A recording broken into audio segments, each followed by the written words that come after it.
Right now I am with Poojitha గారు. ఇద్దరు పెళ్ళాలా ముద్దల పోలిక మావా. జగదేక వీరుడు అతిలోక సుందరిలో మన శ్రీదేవి గారు కూర్చున్నట్టు అలా కూర్చున్నారు అనమాట. ఒకసారి మానవ మానవ అనండి. ఓ మానవ.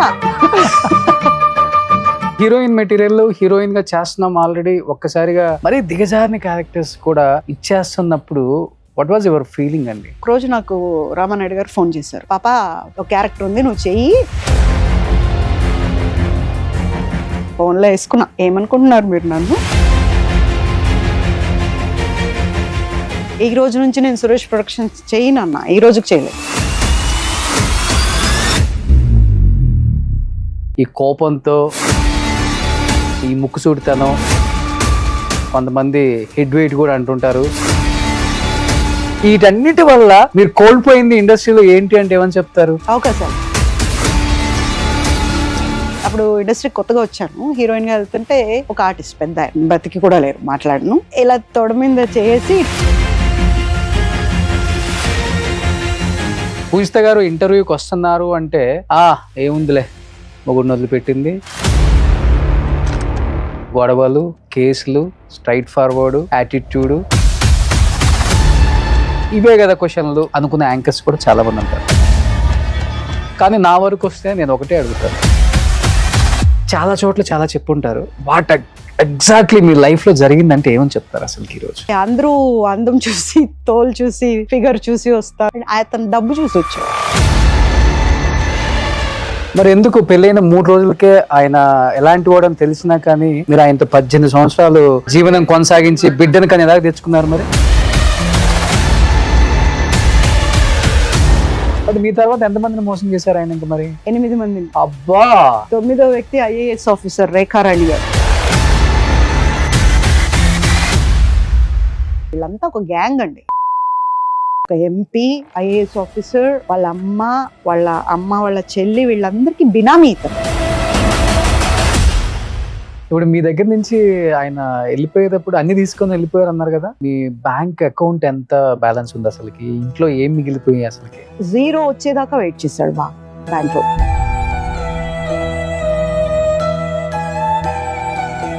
భర్త అనే మాటకే అర్హత లేనోడు ఇట్లా పోతే పోయాడు, దరిద్రం అనిపించింది.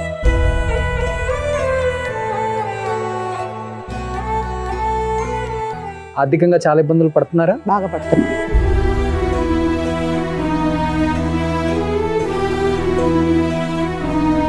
ఏం చదువుతున్నాడు బాబు? యాక్చువల్ గా బాబు గురించి డీటెయిల్స్ చెప్పను. ఇంత జరిగిన తర్వాత ఇంకా దాయటానికి ఏముంటుంది?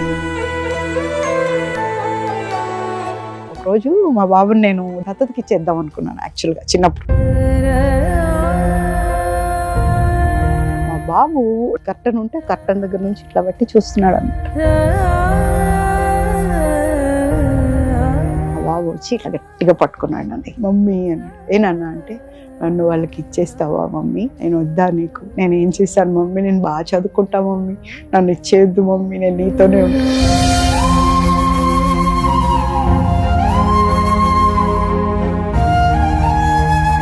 ఈ లైఫ్కి ఒక్కసారి పడేంత తప్పు నేను చేయలేదు. మరి ఏ జన్మలో చేశానో నాకు తెలియదు, కానీ చాలా పడ్డాను.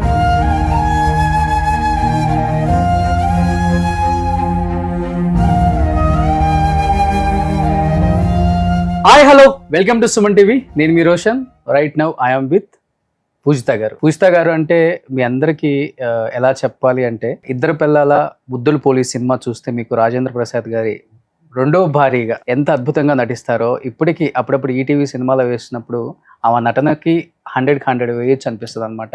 At the same time ladies special Vani Vishwanath గారు అండ్ పూజిత గారు, సంధ్య గారు, దివ్యవాణి గారు అండ్ సురేష్ గారు. ఈ సినిమా ఎంత నవ్వుకుంటామంటే అంత కమ్మంగా ఉంటుంది సినిమా అంతా. అంటే 90s 2000లో వచ్చిన సినిమాలన్నీ ఆల్మోస్ట్ అన్ని సూపర్ డూపర్ హిట్స్ అవ్వడానికి one of the reason hero ఎంత ప్లస్, హీరోయిన్స్ అండ్ దాని పక్కనే చేసే సపోర్టింగ్ యాక్టర్స్ కూడా అంత ప్లస్.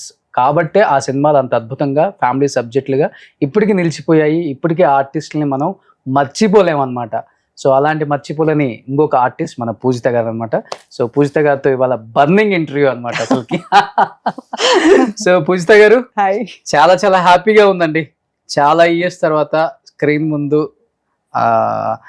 అతిలోక సుందరి, జగదేక వీరుడు అతిలోక సుందరిలో మన శ్రీదేవి గారు కూర్చున్నట్టు అలా వైట్ అండ్ వైట్ వేసుకొని అలా కూర్చున్నారు అనమాట. ఒకసారి మానవ మానవ అనండి.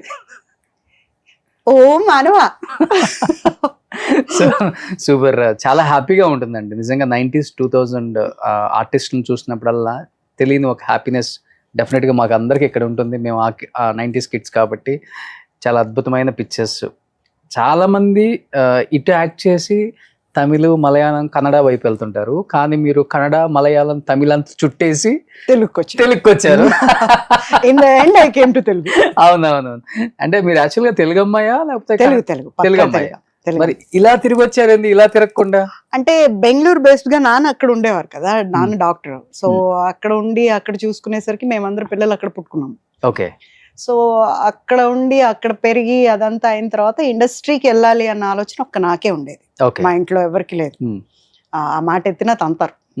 అలాంటి ఇదిలో ఉన్నప్పుడు దొంగగా ఆలోచనలు వచ్చేటి అనమాట నాకు. కాలేజ్కి వెళ్ళి చదువుకోవాలన్నా, స్కూల్కి వెళ్ళి చదువుకోవాలన్నా అస్సలు మైండ్ అక్కడ ఉండేది కాదు. ఈ సినిమాలో వాళ్ళు ఎలా పాడారు, వీళ్ళు ఎలా డ్యూయట్ వేసుకున్నారు, ఎలా ఏడవాలి, ఇవన్నీ వచ్చేసేటి నాకు. అయితే చదువు బాగానే చదివేదాన్ని కానీ అంత ఇంట్రెస్టింగ్గా ఉండేది కాదు. సో మా నాన్న ముందు ప్రపోజల్ పెట్టినప్పుడు కాళ్ళు కొడతాను, డాక్టర్ అవటం నేర్చుకో అన్నారు. మా నాన్నమ్మ బాగా సపోర్ట్ చేసేది. మా నాన్నమ్మకి నచ్చేది కాదు. మా ఇళ్ళంతా డాక్టరు, మెడిసిన్స్ అవి ఇవి ఉండేది. మా ఇంట్లో మొత్తం మెడికల్. అవునా? అందరూ MBBS, MD అందరూ మెడికల్ వైపు ఉండేసరికి పొద్దునే మీరేం వింటారు? సుప్రభాతం వింటారు. నేనేం వింటాను? ఆ హాస్టల్ నుండి రాగానే స్ట్రెచర్ రెడీయా, ఆ బాడీని తీసేసారా, బ్లడ్ పెట్టారా, ఇదే సుప్రభాతం నాకు. ఓకే.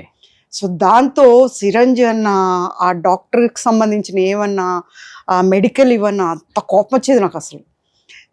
మా డాడీ ఒకరోజు కూర్చోబెట్టి, ఎందుకని నువ్వు కాన్సన్ట్రేట్ చేయలేకపోతున్నావు, you are not easy like, జాయ్గా ఉంటాను నేను, చాలా జాయ్ఫుల్గా అని అడిగితే చెప్పాను. డాక్టర్ అమ్మంటున్నారు, యు ఆర్ ఏ డాక్టర్, కొన్ని వేల మంది పేదవాళ్ళు వస్తారు మీ దగ్గరికి, మీరు పెద్దవాళ్ళ దగ్గర నుంచి తీసుకొని పేదవాళ్ళకి పెడతారు, బాగా చూస్తారు, మీరు మంచి హ్యాండ్ అంటారు. నన్ను పెట్టారనుకో, పొట్టలో గుచ్చాల్సింది చేతిలో గుచ్చాల్సింది పొట్టకి గుచ్చేసి రోజుకి 10 మందిని చంపుతా. మీరు బతికిస్తున్నారు, నేను చంపేస్తా, అంతే తేడా. ఎందుకంటే ఇంట్రెస్ట్ లేదు నాకు ఇంట్రెస్ట్ ఉన్న చోట నన్ను పెట్టారంటే I will score it and show. The same thing even in my life. నాకు ఒక బాబు విషయంలో కూడా అంతే. చిన్నప్పటి నుంచి కూడా నేను బాబుని ఫోర్స్ చేయలేదు ఇది చేయాలి. బట్టలు కొనుక్కోవాలంటే కూడా ఇంతోడప్పుడు షోరూమ్ తీసుకెళ్ళి వదిలేసేదాన్ని, నీకు కావాల్సింది తెచ్చుకోవాలి. ఆ తెచ్చుకున్నది స్నానం చేశాక వేసుకొని ఉంటే 2 పీకేదాన్ని. నువ్వు తెచ్చుకున్నది, నేను తెచ్చుంటే నీకు నచ్చలేదంటే వేసుకోలేదంటే ఒక అర్థం ఉంది. నువ్వు తెచ్చుకున్నావు, చచ్చినట్టు వేసుకోవాలి. సో వాళ్ళకే ఇచ్చేస్తాను. మనం కూడా ఒక షాపింగ్ లో కలిసాం బాబు నేను, మీరు అమ్మకి చీర కొంటానికి వచ్చారు, అమ్మ బర్త్డే అని. అవును, నాకు ఇష్టం. మా పేరెంట్స్ కి కానీ మా వైఫ్ కి కానీ తీసుకెళ్లి నేను దగ్గరుండి కొనిపించడం, ఎంత బిజీగా ఉన్నా అదొక happiness. Definitely. You are a very good husband then. So అలా మీ బాబు మీరు ఇద్దరు వచ్చినప్పుడు నేను అనుకున్నాను, ఇది ఎక్కడో చూసానేమని. మేకప్ లేకపోతే అసలు గుర్తుపట్టలేకపోతాం కదా ఆర్టిస్టులను బయట కొంతమందిని. లేదు మంచి ఫెమిలియర్ ఫేస్ ఏమా, ఓకే ఆ సినిమాలలో చూసాం ఏమే కదా అనిపించింది. ఇమీడియట్ గా అన్నాను, మనం ఒక ఇంటర్వ్యూ పెట్టుకుందామండి. ఎప్పుడు అనుకున్నాం? 3 ఏళ్ళ తర్వాత. ఎప్పుడు అడిగినా ఎవరో ఒకళ్ళు సుమన్ టీవీ అంటున్నారు, బట్ మీ పేరు రాట్లా. ఓకే, ఏంటిది సుమన్ టీవీ అంటారు, తన పేరు రావట్లేదు అని. సర్లే, అంటే నేను వస్తున్నాను అనేది తెలిసాక వస్తారేమో అనుకునేదాన్ని. Okay, but after very long time we are meeting. Okay, really. But more than 150 movies చేశారు కదండి? 136. తెలుగు, తమిళ్, కన్నడ, మలయాళం అన్ని కలిపి. సో ఇప్పుడు ఆ 3 లాంగ్వేజ్ లో యాజ్ అ హీరోయిన్, అన్ని హీరోయిన్. ఇక్కడికి వచ్చేసరికి సెకండ్ హీరోయిన్ చేయాల్సి వచ్చింది. తర్వాత క్యారెక్టర్ ఆర్టిస్ట్. యాక్చువల్గా నేను చేసిన తప్పేంటంటే, ఇండస్ట్రీకి వచ్చి నేను చెన్నైలో ఉండిపోయి ఉంటే ఇప్పటికీ హీరోయిన్ గానే ఉండుండేదాన్ని.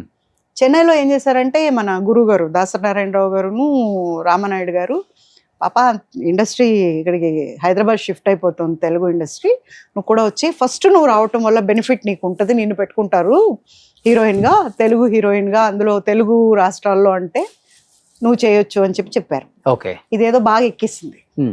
నేను వెళ్ళి దునేయాలి అని వచ్చేసా.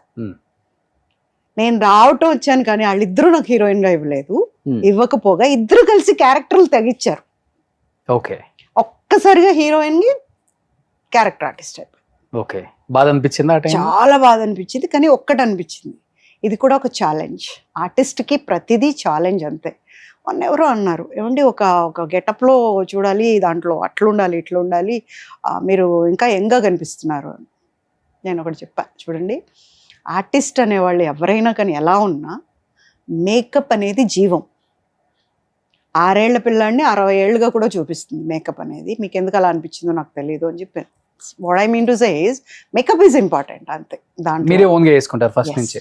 ఓకే. ఫస్ట్ లో పర్సనల్స్ ఉండేవాళ్ళు, తర్వాత ఇంకా వచ్చేస్తుంది ఆటోమేటిక్గా. 1 year లోనే వచ్చేస్తుంది మేకప్ అనేది. ఓకే. బట్ మేకప్ బాక్స్ మోయటానికి మాత్రం వాళ్ళని పెట్టుకొని మనమే వేసుకోవాలి. సో మాక్సిమం ఈ టైంలో ఉన్న హీరోయిన్స్ అందరూ వాళ్ళే ఓన్ గా మేకప్ వేసుకునే వాళ్ళని. లేదు, ఇప్పుడు మన అవార్డ్ ఫంక్షన్ లో రోజా గారు మాట్లాడేటప్పుడు విన్నాను, రమకృష్ణ గారు ఓన్ గా వేసుకునే వాళ్ళు. రమ్యకృష్ణ వేసుకునేది ఎందుకంటే she has mind of beauty parlour. తనకు పార్లర్ ఉండేది. సో దాని ఇన్ఫ్లుయెన్స్ తో ఆవిడకి మేకప్ గురించి బాగా తెలుసు. మన ఆర్టిస్టులు అందరిలోకి ఆవిడ బాగా వేసుకుంటారు. Okay, she's good. ఓకే. మీ టైంలో ఈ పెట్టుడు మచ్చలా లేదా రియల్ పుట్టు మచ్చలా ఇవి ఉంటేనే కొంతమందిని గుర్తుపట్టొచ్చు. మచ్చ ఉంటుంది, దాని మీద డార్క్ పెడతాం అంతే. అంటే మామూలుగా ఇప్పుడు ఓన్ మామూలు ఫేస్ ఉంటుంది కదా, దాంట్లో కనిపించేది మేకప్ లో కనిపించదు, అప్పుడు దాన్ని అక్కడ పెడతాం. ఓకే. ఇంకొకటి, ఒక్కొక్కసారి మనకు చెడు దృష్టి ఏదో పడుతుంది అన్నప్పుడు దృష్టి అంటాం కదా, అందుకు కూడా పెడతాం. ఇది కరెక్ట్ గా ఏంటంటే ఈ పైన లిప్ మీదే చాలా మందికి ఉంటుంది. అక్కడే అప్పుడులో కొంచెం వ్యాంప్ క్యారెక్టర్లు చేసేవాళ్ళు ఎక్కువ పెట్టేవాళ్ళు. అవును, అనుజ గారు పెట్టేవాళ్ళు. ఇక్కడ నేను ఆ ఇంటర్వ్యూ చేసేటప్పుడు కూడా అడిగాను, సో రియల్ మచ్చ అన్నారు. ఇది మీది రియల్ లేకపోతే దానికి ఎంత ఉందండో? ఎంతది ఉందా? ఉంది. దాన్ని అది మొన్న మధ్య నాకు బాగాలేకుండా అయింది. ఆల్మోస్ట్ నేను చచ్చిపోయాను అనుకున్నారు, ఆ లెవెల్కి వెళ్ళింది. షూటింగ్ నుంచి వచ్చి బోన్ చేయకుండా పడుకున్నాను, నిద్ర పట్టేసింది. మళ్ళీ లేచి ఎంత తింటాంలే మళ్ళీ తినొచ్చని మళ్ళీ పడుకున్నాను. మళ్ళీ లేచి ఎంత తింటాంలే అని అలా 4 days అలాగే నిద్రపోయాను. ఎందుకని? అలసట, ఒక్కటే ఉంటాను కదా, వండుకోవాలనిపించలేదు. సో తినకుండా అలా పడుకుని పోయేసరికి అది అట్లా కోమలోకి వెళ్ళిపోయాను. స్విగ్గీ జొమాటోలు ఉన్నాయి కదా, బుక్ చేసుకుంటే? తిననండి నేను, నాకు ఇష్టం ఉండదు బయట ఫుడ్. ఓకే. పచ్చడి వేసుకునైనా నేను ఐఎమ్ ఏ గుడ్ కుక్. పచ్చళ్ళు, రోటి పచ్చళ్ళు అని ఆకుకూరలు కూరగాయలతో పచ్చళ్ళు చేసి అయితే తింటా. అది తినకుండా పడుకుని పోయాను, అట్లా కోమాలోకి వెళ్ళిపోయాను. ఎన్ని days? I was more than 10 days కోమాలో ఉన్నాను. 10 days కోమాలో ఉన్నారు హాస్పిటల్లో? ఓకే. ఉన్నా, మా కుక్క పిల్ల కాపాడింది. ఓకే. షీ వాజ్ బార్కింగ్, అంటే దాని పేరు స్పార్కీ, నా కూతురు. అది కొడుతుందనమాట తలుపు. లాక్ చేసుకున్నాం కదా, సో బయటకు వెళ్ళే ఛాన్స్ లేదు. ఎవరైనా రండి అని పిలుస్తుంది అది. అది మా హౌస్ ఓనర్ అటు వచ్చినప్పుడు, ఎందుకు పూజా మేడం వాళ్ళ పాప అనాలి, ఎవరైనా కుక్క అంటే చంపేస్తాను నేను. సో వాళ్ళ పాప తెగారుస్తుంది, ఎందుకు అంటే ఆ లోపల మా అక్క వాళ్ళు 4 రోజుల నుంచి ఫోన్ చేస్తున్నారంట. మా అక్క పాప doctor, she's in Tirupati, MD doctor తను. అయితే వాళ్ళందరూ చేస్తున్నారు, డైలీ మాట్లాడుకుంటాం. ఎందుకని 4 రోజుల నుంచి ఫోన్ తీయట్లేదు ఏంటి అంటే డౌట్ వచ్చింది వాళ్ళకి, ఏదో జరిగింది, లేకపోతే తీయకుండా ఉండదు, ఇన్ని రోజులు ఎందుకు తీయకుండా ఉంటుంది. Then they called up to owner, ఏదో అయింది అంకుల్, వెళ్ళి అర్జెంటుగా చూడరా అంటే, అవును మేడం అసలు బయటకే రాలేదు, కిందకు కూడా రాలేదు, కారు అలాగే ఉంది అట్లా అని చెప్పేసరికి వాళ్ళు వచ్చి పగల కొట్టాలని చూసారు అనమాట. అప్పుడు ఓపెన్ చేసి వచ్చారు లోపలికి. వచ్చి ఇమ్మీడియట్ గా, ఇక్కడ మా మేనల్లుడు ఉంటారు, 2 మేనల్లుడు ఇక్కడే ఉంటారు, అన్నయ్య పిల్లలు. ఆ బాబు వచ్చి తీసుకెళ్ళి ఇమ్మీడియట్ గా rushed up to hospital, KIMS లో అడ్మిట్ చేశారు. అడ్మిట్ చేయటం వాళ్ళు ఏం చెప్పారు, చెప్పలేము, ఎనీ మూమెంట్ అని చెప్పారు. ఓకే. చెప్పేసరికి అందరిని పిలిపించేసారు. టాబ్లెట్స్ వేసుకున్నారా? నాకు అలవాటే లేదండి అసలు, నేను చిన్నప్పటి నుండి టాబ్లెట్ కి ఎంత అగేన్స్ట్ నేను. ఓకే. టాబ్లెట్స్ తీసుకోనండి నేను. కనీసం వాటర్ అయినా తీసుకుంటాం కదా మనం, తినలేకపోతే లెగిస్తాను, మళ్ళీ నిద్ర వస్తుంది అనమాట, అంత అలసిపోయినా నేను, పడుకుండిపోయాను మళ్ళీ అలా 4 days అలాగే. అంత నిద్ర కావాల్సి వచ్చిందేమో, పడుకుండిపోయాను అలాగే. ఓకే. అంతే. కట్ చేస్తే హాస్పిటల్లో అవి పెట్టేసి పడుకోబెట్టేశారు బాగా. 6వ రోజు హాస్పిటల్లో అడ్మిట్ అయిన 6వ రోజేమో స్పృహలోకి వచ్చాను. ఓకే. దెన్ ICUలోనే 10 days ఉన్నాను. Then I came out. అందుకనే మా ప్రొడ్యూసర్స్ అంటారు, అమ్మ క్యారియర్ పంపిస్తాం ప్లీజ్, నువ్వు ఇంటికి వెళ్ళేటప్పుడు చెప్పి క్యారియర్ పంపిస్తాం, నువ్వు తినకుండా పడుకోమాక అని చెప్పి. By the time it was in peak అనమాట. నా క్యారెక్టర్ పీక్ లో ఉంది. ఏ సీరియల్? నువ్వు నేను ప్రేమ. ఓకే. స్టార్ మాకి మంచి పీక్ లో ఉంది. కుచ్చు నా పేరు, కుచల అనమాట. కుచ్చు ద చిచ్చులు పెడతా ఉంటుంది. జనాన్ని అలా ఎంటర్టైన్ చేస్తుంది క్యారెక్టర్. ఆ టైంలో ఒక్క రోజు కాదు కదా, హాఫ్ అన్ అవర్ లేకపోతే కూడా గడవదు, అలా ఉన్నింది అనమాట. ఓకే. సో ప్రొడ్యూసర్స్ అమ్మ అలా మాత్రం వండుకండి అమ్మా, మేము మళ్ళీ ఉప్పు తగ్గింది అన్నారు బాడీలో. నేను ఉప్పు చాలా తక్కువ తింటా. అమ్మకు బీపీ ఉండేది, అందుకని అమ్మకు చేసే వంటల్లో అంతా తక్కువ వేసి చేసేవాళ్ళు. అది తిని తిని అలవాటు అయిపోయి ఇంకా అసలు ఇప్పుడు మీరు కరెక్ట్గా ఉప్పు వేసుకున్నా కూడా నేను తినలేను, అంత ఉప్పు తక్కువ అన్నారు. అమ్మ నేను ఒక బస్తా ఉప్పు అయినా ఇంటికి అని అడిగాడు. లేదు సార్ ఎందుకో అలా అయింది, ఇంకా అవ్వదు. ఫ్రమ్ దట్ 1 year అయింది. కానీ బాగా మెయింటైన్ చేస్తున్నారు పూజిత గారు మీరు. అవునా? Thank you so much. ఇప్పుడు ఇండస్ట్రీకి వచ్చి మీరు ఒక 32-33 years అయిందా? మీరు ఇండస్ట్రీకి వచ్చినప్పుడు ఎన్ని ఇయర్స్ ఉంటాయి? చెప్పను, ఒక 15-16. సో ఒక 14 లో వచ్చి 14 years when I came into it. 14 years, almost ఒక 45-50కి టచ్ అయ్యారు. అయినా కానీ బాగా మెయింటైన్ చేస్తున్నారు. Thank you. సో ఈ మాత్రం మెయింటైన్ చేయడం అనేది చాలా కష్టం. But that I'm very active. ఆడుకుంటాను, పరిగెడతాను, తర్వాత వండుకుంటాను, పని చేస్తాను. 10 మంది చేసే పని ఒక్కదాన్ని చేస్తాను. ఓకే. అండ్ కుకింగ్ అండ్ బయట కూడా బాగా యాక్టివ్గా ఉంటాను. ప్రతి విషయంలో కూడా ఆడవాళ్ళకి సపోర్ట్ చేయాల్సి వచ్చినప్పుడు కానీ, ఒక పోరాటం చేయాల్సి వచ్చినప్పుడు కానీ బాగా యాక్టివ్గా ఉంటాను. ఓకే. భయపడను. మీ ఫస్ట్ హీరో ఎవరు తెలుగులో? ఫస్ట్ బ్రహ్మానందం గారు. బ్రహ్మానందం గారు జోకర్ మామ సూపర్ అల్లుడు చేశారు కదా, అదే ఫస్ట్ సినిమా ఆయనకి.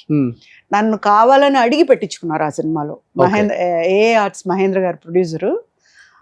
నేను అప్పుడు ఉషా కిరణ్ మూవీస్ చేస్తున్నా, తేజ అని ఒక సినిమా ఇక్కడ హైదరాబాద్కే చేస్తున్నా. అయితే రాజమండ్రిలో ఉన్నాం, అక్కడికి వచ్చి మాట్లాడుకున్నారు అనమాట. మీరే కావాలని మా నాన్నగారి దగ్గరికి వెళ్తే, ఇప్పుడు ఈ టైంలో ఎట్లాగండి అంటే, లేదు ఇది ప్లస్ అవుతుంది అని చెప్పి అప్పుడు చేశాను ఆ సినిమా. ఓకే. మంచి హిట్. అదే హిట్. అది సో దాని తర్వాత ఇంకా వెనక్కి తిరిగి చూసుకుందే లేదు అస్సలు. కంటిన్యూస్గా ఏదో ఒక లాంగ్వేజ్ చేస్తున్నా. రోజుకు ఒక్కొక్కసారి 3 సినిమాలు చేసిన ఇది కూడా ఉంది. ఓకే. కానీ హీరోయిన్ మెటీరియల్ హీరోయిన్ గా చేస్తున్నాం ఆల్రెడీ. ఒక్కసారిగా సెకండ్ హీరోయిన్ లేకపోతే సపోర్టింగ్ కొంచెం అటు ఇటు వ్యాంప్ క్యారెక్టర్ లాంటివి కూడా వచ్చినప్పుడు పెద్ద హీరోలు అయితే మనం ఏం నో చెప్పకుండా యాక్సెప్ట్ చేసేస్తాం. సరే కనీసం పేరు వస్తుంది ఆ హీరోతో ఉంటే అని కూడా ఉంటుంది. మరి దిగజారిన క్యారెక్టర్స్ కూడా ఇచ్చేస్తున్నప్పుడు వాట్ వాజ్ యువర్ ఫీలింగ్ అండి? I definitely say no. ఎవరైనా కానివ్వండి. చిన్న ఇది చెప్తాను. శివయ్య అని ఒక సినిమా వచ్చింది, మన రాజశేఖర్ గారు. అవును, రామానాయుడు గారు. దాంట్లో ఒకరోజు నాకు రామానాయుడు గారు ఫోన్ చేశారు. పాప అనేవారు, మా నాన్నగారి క్లాస్మేట్ ఆయన. అయితే పాప ఒక క్యారెక్టర్ ఉంది, నువ్వు చెయ్యి, నువ్వేం మాట్లాడకుండా చెయ్యి అన్నాడు. నేను వెళ్ళా, గౌరవం కదా ఎంతైనా పెద్దాళ్ళు అనేసి హైదరాబాద్ వచ్చాము. అప్పటికి వెళ్తే 7 మంది ఆడవాళ్ళు ఉంటారు, వంటలు చేసే ఆడవాళ్ళు, స్వగృహ ఫుడ్స్ ఉంటుంది చూడండి అలాంటిది. దాంట్లో ఒకరిని నేను కోపం వచ్చింది, కామ్గా ఉన్నా. సరే ఏం మాట్లాడకూడదు, పెద్ద ఆయన పిలిచి మరీ చెప్పారు అనేసి నేను మా ఇంటికి అక్కడ ఫిలిం నగర్లోనే కదా, రామానాయుడు స్టూడియో నుంచి మేము ఫిలిం నగర్లో ఉండేవాళ్ళం. మా డాడీకి ఫోన్ చేసి కోపం వస్తుంది అని చెప్పారు. వద్దు కోప్పడుకు, నేను మాట్లాడతాను, నువ్వు పెట్టేయని చెప్పారు. సరే షార్ట్ చేస్తున్నారు, పోసాని కృష్ణమురళి అనుకుంటా రైటర్. ఒక డైలాగ్ చెప్పారు, చెప్పేసి పూజిత గారితో చెప్పించండి, పూజిత గారు బాగా చెప్తారు డైలాగు అన్నాడు ఆయన. రామానాయుడు గారే ఉన్నారు, అప్పుడు కొత్త అమ్మాయి వచ్చింది, ఆమె కాదు ఆ అమ్మాయితో చెప్పించండి అని.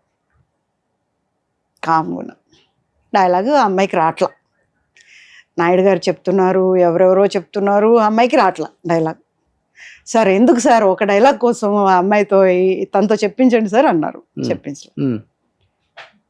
వాళ్ళు తీసుకుంటున్నారు, నేను బయటకు వచ్చా, సీన్లోంచి బయటకు వచ్చేసి నా సెటప్ అంతా కార్లో పెట్టుకుని ఇంటికి వెళ్ళిపోయా. చెప్పలా, వెళ్ళిపోయా. వాళ్ళు కూడా గమనించుకోలే. తర్వాత సాయంత్రం ప్యాకప్ అయ్యే టైంలో గమనించుకున్నారు, అవును పుసి తట్టిపోయింది. ఆ రోజు చేయకుండా మరుసటి రోజు నాయుడు గారు ఫోన్ చేశారు, ఏం పాప షూటింగ్కి రాలేదు అని. అంతే, ఫోన్లో వేసుకున్నా. ఏమనుకుంటున్నారు మీరు నన్ను, నేను ఒక హీరోయిన్ని, అక్కడి నుంచేమో నేను హీరోయిన్గా ఛాన్స్లు ఇస్తాను రా అని చెప్పి హైదరాబాద్ తీసుకొచ్చి క్యారెక్టర్లు ఇవ్వటం కాక పైగా ఇంత డైలాగ్కి ఆమె కాదు ఆ అమ్మాయితో చెప్పేయండి అంటారా? అంతమంది ముందు అన్నారు మీరు నన్ను, అంటే నాకు డైలాగ్ రాదనా, నేను యాక్ట్రెస్ కాదనా, ఏమనుకుంటున్నారు మీరు? అయ్యో నువ్వు అంత దూరం వెళ్ళావు, అలా అనుకోలేదు పాప, నేను వేరే నాకు వద్దు, ఈ రోజు నుంచి నేను రాను సురేష్ అప్పటికి నేను సురేష్ ప్రొడక్షన్స్ లో దగ్గర దగ్గర 20 సినిమాలు చేశాను. ఓకే. ఈ రోజు నుంచి నేను సురేష్ ప్రొడక్షన్స్ చేయను అన్న, ఈ రోజుకి చేయలేదు. ఐడెంట్ తర్వాత చాలా సినిమాలకు పిలిచారు కానీ ఐడెంట్. ఓకే. నేను చాలా హర్ట్ అయ్యా. అంటే నన్ను తిట్టు, బట్ అక్కడ ఒక ఆర్టిస్ట్ని తిట్టారు, ఓకే, అది భరించలేకపోయాను. అలాంటి అస్సలు తట్టుకోలేను. కాబట్టి అట్లా వ్యాంప్ ఇంకోటో ఒక పెద్ద హీరో ఉన్నాడు, పెద్ద హీరోయిన్ ఉంది, వచ్చేస్తా చేయను. ఓకే. చేయను అంటే సో ఈ స్ట్రైట్ ఫార్వర్డ్నెస్ తో లేకపోతే ఈ కోపంతో ఈ ముక్కుసూడితనం, కొంతమంది హెడ్ వెయిట్ కూడా అంటుంటారు, రకరకాలుగా పిలుస్తుంటారు వాటిని, ఇంకా పొగరు, ఈ అమ్మాయికి కొంచెం టెక్ ఎక్కువ, ఇవన్నీ వీటన్నిటి వల్ల మీరు కోల్పోయింది ఇండస్ట్రీలో ఏంటి అంటే ఏమని చెప్తారు? అవకాశాలు కోల్పోయాను, కానీ నా క్యారెక్టర్ పోలేదు కదా. నేను వచ్చేదానికంటే ముందంట ఆ పొగరు వస్తుందంట, ఆ పొగరు వచ్చిన ఒక్క సెకండ్కి నేను ఎంటర్ అవుతానంట. ఓకే. ఎవరన్నారు ఈ మాట? మా ఆర్టిస్టులు అంటుంటారు. ఓకే. దాంట్లో నాకు ఎవరైనా బాగా క్లోజ్గా ఉన్నోళ్ళు మీరు వెళ్ళేటప్పుడు ఇలా అన్నారండో అంటారు. మళ్ళీ నేను కారు వెళ్ళిపోద్ది కదా, ఇది కూడా చెప్తాను, లకారం వేసి తిట్టి మరీ చెప్తారు, దీన్ని కొంద అసలా అని. అంటే హీ సేయింగ్ మై క్యారెక్టర్ అండి. ఓకే. I'm proud. అది సెట్ లో గొడవ పెట్టుకున్న సందర్భాలు ఉన్నాయా? అబ్బో అసలు మామూలుగా మగవాళ్ళతోనా ఆడవాళ్ళతోనా? ఎవరిని వదలను, తేడా వస్తే ఎవరిని వదలను. ఓకే. ఒకసారి అప్పుడు ఇండస్ట్రీకి కొత్తగా వచ్చాను, హీరోయిన్గా వెళ్తుంటే ఒక ఆర్టిస్ట్ పెద్ద బతికి కూడా లేరు, మాట్లాడను, ఇలా తొడ మీద చేసి ఇట్లా ఇట్లా అంటూ కూర్చున్నారు. నాకేదో చీదరగా అనిపించింది, ఏంటిది ఒకలాగా నేను చేయి తీస్తుంటే చేసి అంటున్నారు. దిగేసి ఇంట్లోకి వెళ్ళిపోయాను కోపంగా. మా డాడీ చూస్తే ఎందుకమ్మా కోపంగా ఉన్నావు, ఎందుకు ఇలా పెట్టి ఇలా గోక్తా ఇట్లా ఇట్లా అంటూ నేను తీస్తుంటే మాటకి అంటున్నారు అని. వెళ్ళి పడుకో, స్నానం చేసి అన్నం తినేసి పడుకో అన్నాను. పడుకొని లేచా. పొద్దున్న మా నాన్నగారు ఎవరు కాళ్ళు పట్టుకున్నారో ఎలా తెచ్చారో, పొద్దున్న కారు ఉంది ఇంటి ముందు, ఈ రోజు నుంచి నువ్వు ఒక్కదాని ఉంటావు, గోకేవాళ్ళు ఉండరు, ఇది ఉండరు, అదే మెయింటైన్ చేస్తున్నాను ఈ రోజు కూడా. నా కార్లో ఎవరిని ఎక్కనివ్వు. ఓకే. నేను మా బాబు, నా పక్కన మా బాబు కూర్చుంటాడు అంతే. ఓకే. మాకు ఒక పిల్ల వెనక, మేము ముగ్గురు తప్ప ఎవరు కూర్చోడానికి లేదు. కూర్చోబెట్టను, మొక్కం మీద చెప్పేస్తాం సారీ అండి, ఎక్కొద్దు, అంతే, అంత straight forward. So casting house మీరు కూడా ఫేస్ చేశారు ఇండస్ట్రీలో అయితే?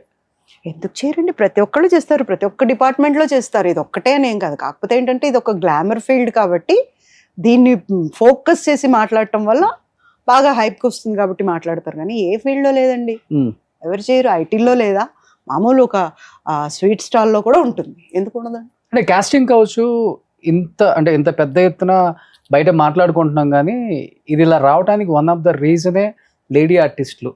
అసలు వాళ్ళ సపోర్ట్ లేకుండా ఇదంతా ఎందుకు జరుగుతుంది? వాళ్ళు మీలాగా ముందు మాట్లాడుతుంటే బహుశా ఇంత దూరం వచ్చేది కాదు, తెగ్గొట్టేసేవాళ్ళు, ఇచ్చేవాళ్ళు ఇస్తారు క్యారెక్టర్లు, ఇవ్వని వాళ్ళు ఇవ్వరు, అంతే కదా. ఇది కాకపోతే ఇంకో సినిమా అనుకోవచ్చు, కానీ అందరూ అట్లా అనుకోవట్లేదు కాబట్టి అవకాశమే మాకు ఇంపార్టెంట్, ఆ అవకాశం కోసం మేము దేనికైనా రెడీ అన్నారు కాబట్టి ఇవన్నీ జరుగుతున్నాయి. కానీ అన్ని జరిగిన తర్వాత బయటకు వచ్చేదేమో కాస్టింగ్ కావచ్చు, మమ్మల్ని వాడు గీకాడు, వీడు గోకాడు, వాడు అది అన్నాడు, ఇది అన్నాడు, ఇది అంటే ఓపెన్ గా ఇదే జరుగుతుంది. సో దాని మీద మీ ఒపీనియన్ అంటే ఏమని చెప్తారు? పూజిత గారు ఎంతో మందిని చూశారు, అవకాశం కోసం తెగబడిపోతున్నారండి. ఇప్పుడు ఎక్కడి నుంచో వస్తారు, తినడానికి తిండి ఉండదు, ఉండటానికి షెల్టర్ ఉండదు, ఆటోమేటిక్గా ఆ టైంలో ఎవరు తగులుతారు. తగిలినప్పుడు నేను నీకు ఒక అవకాశం ఇప్పిస్తాను, వాట్ ఐ కెన్ గెట్, నాకేంటి ఆ క్వశ్చన్ వస్తుంది. ఏంటి అన్నప్పుడు వీళ్ళు ఏం చేస్తారు, ఓహో నేను పెద్ద హీరోయిన్ అయిపోతాను కదా, నాకు చాలా అవకాశాలు వచ్చేస్తాయి కదా, ఇంత గొప్పగా చెప్పారు కదా అని అప్పటికి ఒక 2-3 చోట్ల తిప్పుంటారు, తెలిసిన 2 మొక్కలు చూపించుంటాడు, కరెక్ట్ ఇతని సినిమా అతనే ఇతను చేసేస్తాడు అన్న దాంట్లో వాళ్ళు తెగబడిపోతారు. సో ఆటోమేటిక్గా వాళ్ళు అవకాశం కోసం కొంతమంది గెయిన్ అయిన వాళ్ళు ఉన్నారు, కొంతమందిని చూస్తే లాస్ అయిన వాళ్ళు ఎక్కువ ఉన్నారు. సో మీ కళ్ళ ముందు గెయిన్ అయిన వాళ్ళని చూసారు, మీ కళ్ళ ముందు లాస్ అయిన వాళ్ళని చూసాను. యాక్చువల్గా అయితే ఒకసారి ఒక అమ్మాయి తణుకూరు నుంచి ఒక సూట్ కేసు వేసుకొని వచ్చేసింది. మామూలుగా నాకు కోపం ఎక్కువ, చెప్పారు కదా మీరు కూడా, అలాగా ఎవరైనా అమ్మాయిలు ఏడిపిస్తే ఎంత రాత్రిలో షూటింగ్ నుంచి వెళ్తున్నా నేను కారాపి కొట్టేసి వాడికి నా నంబర్ ఇచ్చి, అప్పుడు కూడా వినలేకుండా వాడు ఏమైనా చేస్తుంటే వాడిని లాక్కుని పోలీస్ స్టేషన్కి వెళ్తా. అట్లా బంజారా హిల్స్లో నేను చాలా ఫేమస్, ఏ రాత్రి అయినా తీసుకొని లాక్కొని వెళ్ళిపోతా. అట్లా పోలీసు వాళ్ళకి ఈమె అందరిలా కాదు అనే ఒక ఇంప్రెషన్ ఉండేది. ఆ అమ్మాయి ఎప్పుడైతే వచ్చిందో వాళ్ళు రాత్రి ఉంచుకోకూడదు పోలీస్ స్టేషన్లో అమ్మాయిలని, అవును, ఆ టైంలో పంపించడానికి లేదు. సో కాల్ చేసి మా డాడీకి మేడం ఉంటే ఒకసారి ఇవ్వండి, నేను అప్పుడే షూటింగ్ నుండి వచ్చాను. వస్తే ఏంటి అంటే, మేడం ఏమనుకోకుండా ఒకసారి పోలీస్ స్టేషన్కి వస్తారా, ఒక అమ్మాయి ఇలా సూట్ కేసు వేసుకొని వచ్చేసింది. ఏ టైంలో నేను పోలీస్ స్టేషన్కి రాను, మీరే అమ్మాయిని తీసుకొని మా ఇంటికి రండి అంటే వచ్చారు. కూర్చోబెడితే అమ్మాయి బాగుంది, చక్కగా బొద్దుగా. అంటే ఇది వరకు మన ఆంధ్రులంతా ఏమనేవాళ్ళు, ముద్దుబంతి పువ్వుతో పోల్చేవాళ్ళు హీరోయిన్స్. అమ్మాయి అంటే ఇలా ఉండాలి, ఇలా ఉంటుందని. అలా ఉంది అమ్మాయి. బాగా చక్రాల లాంటి కళ్ళు, దబ్బ పండు కలర్లో భలే ఉంది అమ్మాయి. సూట్ కేసు వేసుకొని వచ్చింది. ఏం పేరమ్మా అంటే కనక మహాలక్ష్మి అని చెప్పి. ఏం చేయడానికి వచ్చావు అంటే, పెద్ద హీరోయిన్ అయిపోతాను నేను. ఎలా అయిపోతావు అంటే, నా పెట్టి నిండా డబ్బులు నగలు ఉన్నాయి. ఓకే. పెట్టి నిండా ఎంత పెద్ద సూట్ కేసు అండి, ఓకే, పట్టుకునే ఉంది, వదలటానికి కూడా రెడీగా లేదు. ఆడెవడో వచ్చాడండి, ఇది లాగేసుకుంటున్నాడు పెట్టి, నేనేమో ఇవ్వలేదండి, అప్పుడే పోలీసులు వచ్చారండి, తీసుకొచ్చారండి. మరి ఇప్పుడు హీరోయిన్ ఎలా అవుతావు, నీకు తెలుసా అసలు ఎవరన్నా ఇక్కడ ఎవరన్నా ఎవరు తెలియదండి నాకు, డబ్బులు ఉన్నాయి నగలు ఉన్నాయండి, హీరోయిన్ అయిపోతాను నేను. ఇదే చెప్తుందాం. కూర్చోబెట్టి ఇప్పుడు ఆ బాత్రూమ్ ఉంది, పోయి స్నానం చేసి బాత్రూంలో ఇదై ఫ్రెష్ అయ్యి రాపు అను, వాళ్ళు అక్కడే ఉండండి మీరు కూడా అని చెప్పి పోలీసు వాళ్ళని భోజనం పెట్టాం. అమ్మాయికి తినింది. ఏమండి మీరు సినిమా యాక్టర్ కదా, మిమ్మల్ని చూశాను నేను, భలే ఉంటారండి మీరు, భలే ఉన్నారండి మీరు, మీ ముక్కు భలే ఉంటుందండి. అంతా విన్నాక, ఇంతకీ నువ్వు హీరోయిన్ అవ్వాలంటావు. అవును. హీరోయిన్ అవ్వాలంటే ఏం చేయాలో తెలుసా నీకు? నాకేం తెలియదండి, మీరు చెప్పరా ప్లీజ్. ఒక ఆయన వస్తాడు, నేను హీరోయిన్ చేస్తాను అంటాడు, తీసుకెళ్తాడు. హోటల్కి తీసుకెళ్తాడో, వాళ్ళ ఇంటికి తీసుకెళ్తాడో, వాళ్ళ రూమ్కి తీసుకెళ్తాడో, మొత్తానికి నువ్వు ఆయనతో ఉండాలి. ఇంకొక ఆయన వస్తాడు పొద్దున్నే, నేను డైరెక్టర్ అంటాడు, ఆయన తీసుకెళ్తాడు. ఇంకొక ఆయన వస్తాడు, ఇదేంటంటే ఇదే పని ఉంటుందా సినిమాలో, ఇంక వేరే ఉండదా?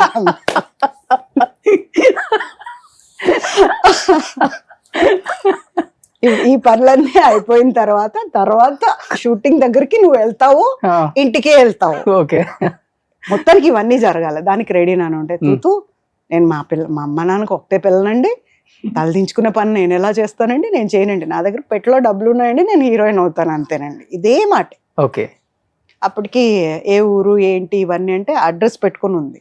దాన్ని తీసుకొని ఫోన్ ఎస్టీడీ, అప్పుడు ఇవి లేవుగా, ఎస్టీడీ చేసి మా డాడీ వాళ్ళకి ఫోన్ చేసి, మా దగ్గర ఉంది మీ అమ్మాయి సేఫ్గా వచ్చేయండి అని వాళ్ళకి చెప్పేసి, సరే ఈ రోజు పడుకో, రేపు షూటింగ్ దగ్గరికి నేను తీసుకెళ్తాను, నా షూటింగ్ దగ్గర చూద్దు కానీ అంటే, అలాగేనండి, కానీ అండి హీరోయిన్ అవ్వాలంటే మీలాగా అంతా రెడీ అయిపోవాలి కదండి, నీట్గా ఇలా ఉంటే కుదరదు, లంగా ఓడిలో ఎవరు చూస్తారండి అని. మరి ఏం వేసుకుంటావు అంటే, ప్యాంటీ వేసుకుంటానండి, ప్యాంటీ వేసుకుంటానండి నేను కూడా.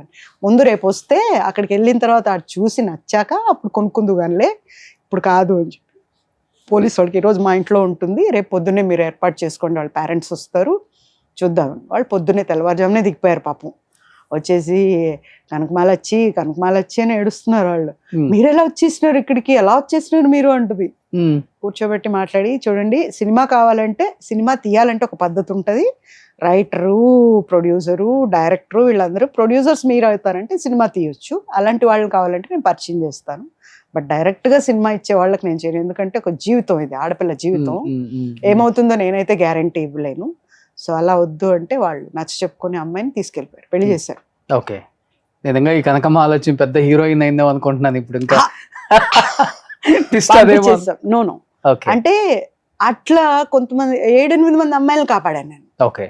పంపించేస్తాను. సో ఈ ఖడ్గన్ సినిమాలో సంగీత గారు ఎలాగనమాట అయితే? అవును, చాలా మంది వచ్చేవాళ్ళు ఉంటారు, సూట్ కేసులు వేసుకొని వచ్చేస్తారండి. డబ్బులు ఉండాలి సినిమా అంటే అనేదానికి. ఈవెన్ ప్రొడ్యూస్ చేయడానికి వచ్చిన వాళ్ళని కూడా నేను రిటర్న్ పంపించాను. సో మీ కళ్ళ ముందు హీరోయిన్ గా ఎదిగిన వాళ్ళు, మీరు చూసిన వాళ్ళు అంటే ఎవరని చెప్తారు? ఎట్లా అంటే మీరున్న పీరియడ్ లో వచ్చి సో అవకాశాలు పొందుపరుచుకొని హీరోయిన్ గా ఎదిగిన వాళ్ళు? రోజా గారు. రోజా మేము ఇద్దరు పిల్లల ముద్దులు పోలీస్ చేస్తున్నప్పుడు చంద్రగిరిలో ఒక పోలీస్ స్టేషన్ లో షూటింగ్ జరుగుతుంది. అప్పుడు ఈ అమ్మాయి ప్రేమ తపస్సు అని ఒక సినిమాకి సెలెక్ట్ అయింది, మన డాక్టర్ శివప్రసాద్ గారి cinema. She's from very poor family అట, నాకు తెలియదు. ఒక అమ్మాయి లంగా ఓణి వేసుకొని, ఒక కొంచెం కలర్ఫుల్, ఒక మిల్క్ వైట్ దీంట్లో రెడ్ బార్డర్లో వేసుకొని, లంగా ఓణి వేసుకొని ఒక దగ్గర కూర్చొని తింటుంది అన్నం. నేను అన్న, ఎవరు అమ్మాయి పొద్దుటి నుంచి ఇక్కడిక్కడే తిరుగుతుంది అంటే, మేడం డాక్టర్ శివప్రసాద్ గారి హీరోయిన్, ఎల్లుండి ఓపెనింగ్ ఉంది. ఆ డ్రెస్ కూడా ఆ సినిమా కోసం కుట్టించారంట. మరేంటి అమ్మాయిని అక్కడ కూర్చోబెట్టి పెడుతున్నారు హీరోయిన్ అంటే ఏమో మేడం నాకు తెలీదు, అక్కడే కూర్చోబెట్టిన, అంత జూనియర్స్ తింటున్నారు అక్కడ. నేను చూసి అమ్మాయిని ఇలా తీసుకురండి నా దగ్గరికి, ఇక్కడ తింటుంది భోజనం అని చెప్పి నా భోజనం పెట్టి తనని భోజనం పెడితే తినింది. థ్యాంక్ యూ మేడం అట్లా అని. She became big heroine. And ఒక స్థాయికి వచ్చా కూడా ఇప్పుడు కూడా నాకు అంతే మర్యాద ఇస్తుంది. తర్వాత టూ మెనీ కాంట్రవర్సీస్ విన్నా కూడా నా వరకు నన్ను అలాగే చూస్తుంది. ఓకే. అప్పుడు ఆ అమ్మాయి ఎదిగింది. I was very happy. అంటే కష్టపడి వచ్చిన తర్వాత అవకాశాలు రావటం చాలా కష్టం. నేను వచ్చాను, నాకు చేయాలని ఇంట్రెస్ట్ ఉంది, కానీ అన్నిటికీ అడ్జస్ట్ అయ్యే మనస్థితి లేదు. అవును. ఇప్పుడు ఇంకోటి చెప్తారు, ఒకటి చేయాలంటే ఒకటి పోగొట్టుకున్నా పర్లేదు, అది కాదు చెయ్యాలి అని అంత అయినా కూడా ఎక్కడో కొట్టి అది దానికి ఎస్ చెప్పలేకపోయాను నేను. ఓకే. ఇప్పుడు నేను మిమ్మల్ని పొగిడితే నాకు అవకాశాలు వస్తాయి, నేను పొగడను. ఎందుకు పొగడాలి? వాయ్, మీలో అలాంటి స్టఫ్ ఉంటే నేను పొగుడతా, లేకపోతే ఎందుకు పొగుడు? స్టఫ్ ఉండి పొగిడిన వాళ్ళు ఎవరైనా ఉన్నారా? నేను ఇంతవరకు లేరండి. ఎవరు? ఏ హీరోని కూడా? మనము డాక్టర్ సినారే గారు ఒక మాట చెప్పారంట, బాగా ఫేమస్ అయిపోయి ఉంటారు చూడండి, అలాంటి వాళ్ళని ఎప్పుడు దగ్గరగా వెళ్ళకూడదంట. కళల్లో కానీ లేకపోతే దూరంగా కానీ ఉండే మాట్లాడాలంట. అంటే ఆరాధించాలి అంతే. దగ్గరికి వెళ్తే ఒరిజినాలిటీ తెలిసిపోద్ది. ఓకే. ఇలా ఒక ఆర్టిస్ట్ దగ్గరికి వెళ్ళాడంట ఒక అతను, వీరాభిమాని. బొట్లు పళ్ళు పంపటం, కిలోలు నెయ్యి పంపటం, స్వీట్లు పంపటం, అవన్నీ తీసుకుంటున్నారు బాగానే ఆర్టిస్ట్. ఆ ఆర్టిస్ట్ దగ్గరికి ఇతను వచ్చినప్పుడు నేను అని చెప్పాక ఆయనకేం పనిలేదా, ఏ టైంలో రావాలో తెలియదా నీకు, పెద్దబ్బాయి అనేస్తారు. ఇంటికి వెళ్ళిపోయి నేను ఆరాధించే ఆర్టిస్టేనా ఇదేనా, నేను ఇది ప్రత్యక్షంగా చూసా. ఓకే. రాజమండ్రిలో కొని నేను భరించలేనండి ఈ బాధ అని చెప్పి ఏడుస్తున్నాడు. అప్పుడు ఈ టాపిక్కి ఆయన చెప్పారంట సినారే గారు, ఎప్పుడు కూడా ఇష్టపడిన వాళ్ళకి ఎప్పుడు దగ్గరగా వెళ్ళి చూడకు, దూరంగా ఉండే ఆరాధించు, అదే కరెక్ట్. సో అలాంటి దగ్గరికి వెళ్తే ఒరిజినాలిటీ తెలిసిపోద్ది, రంగులు బయట. ఇంకోటి కూడా ఉంటుంది, బాగా అలసిపోయి వచ్చి ఉండొచ్చు, లాంగ్ దీని నుంచి వచ్చి ఉండొచ్చు, అవుట్డోర్ నుంచి. ఆ టైంలో ఇంక ఇంట్లోకి వెళ్ళి నిద్రపోదాము, స్నానం చేసి పడుకుని పోదాము అనే టైంలో వచ్చినా ఇరిటేషన్ అనేది వస్తుంది. బట్ అలాంటప్పుడు కానీ మనం కేజీలు నెయ్యి తిన్నాము, స్వీట్లు తిన్నాము, పళ్ళు తిన్నాము, ఇన్ని తిన్నప్పుడు కనీసం ఉండమ్మా రేపురా, ఒక టైంకి రానన్నా చెప్పొచ్చు కదా. ముందు ఇక్కడి నుంచి జనాలతో తోయించేసేసరికి పాపం తట్టుకోలేకపోయాను. ఓకే. సో ఆల్మోస్ట్ అందరు హీరోస్తో వర్క్ చేశారు కాబట్టి మీ యాక్టింగ్ చూసో లేకపోతే మీ స్ట్రైట్ ఫార్వర్డ్ దాన్ని కూడా ఇష్టపడే వాళ్ళు చాలా మంది ఉంటారు.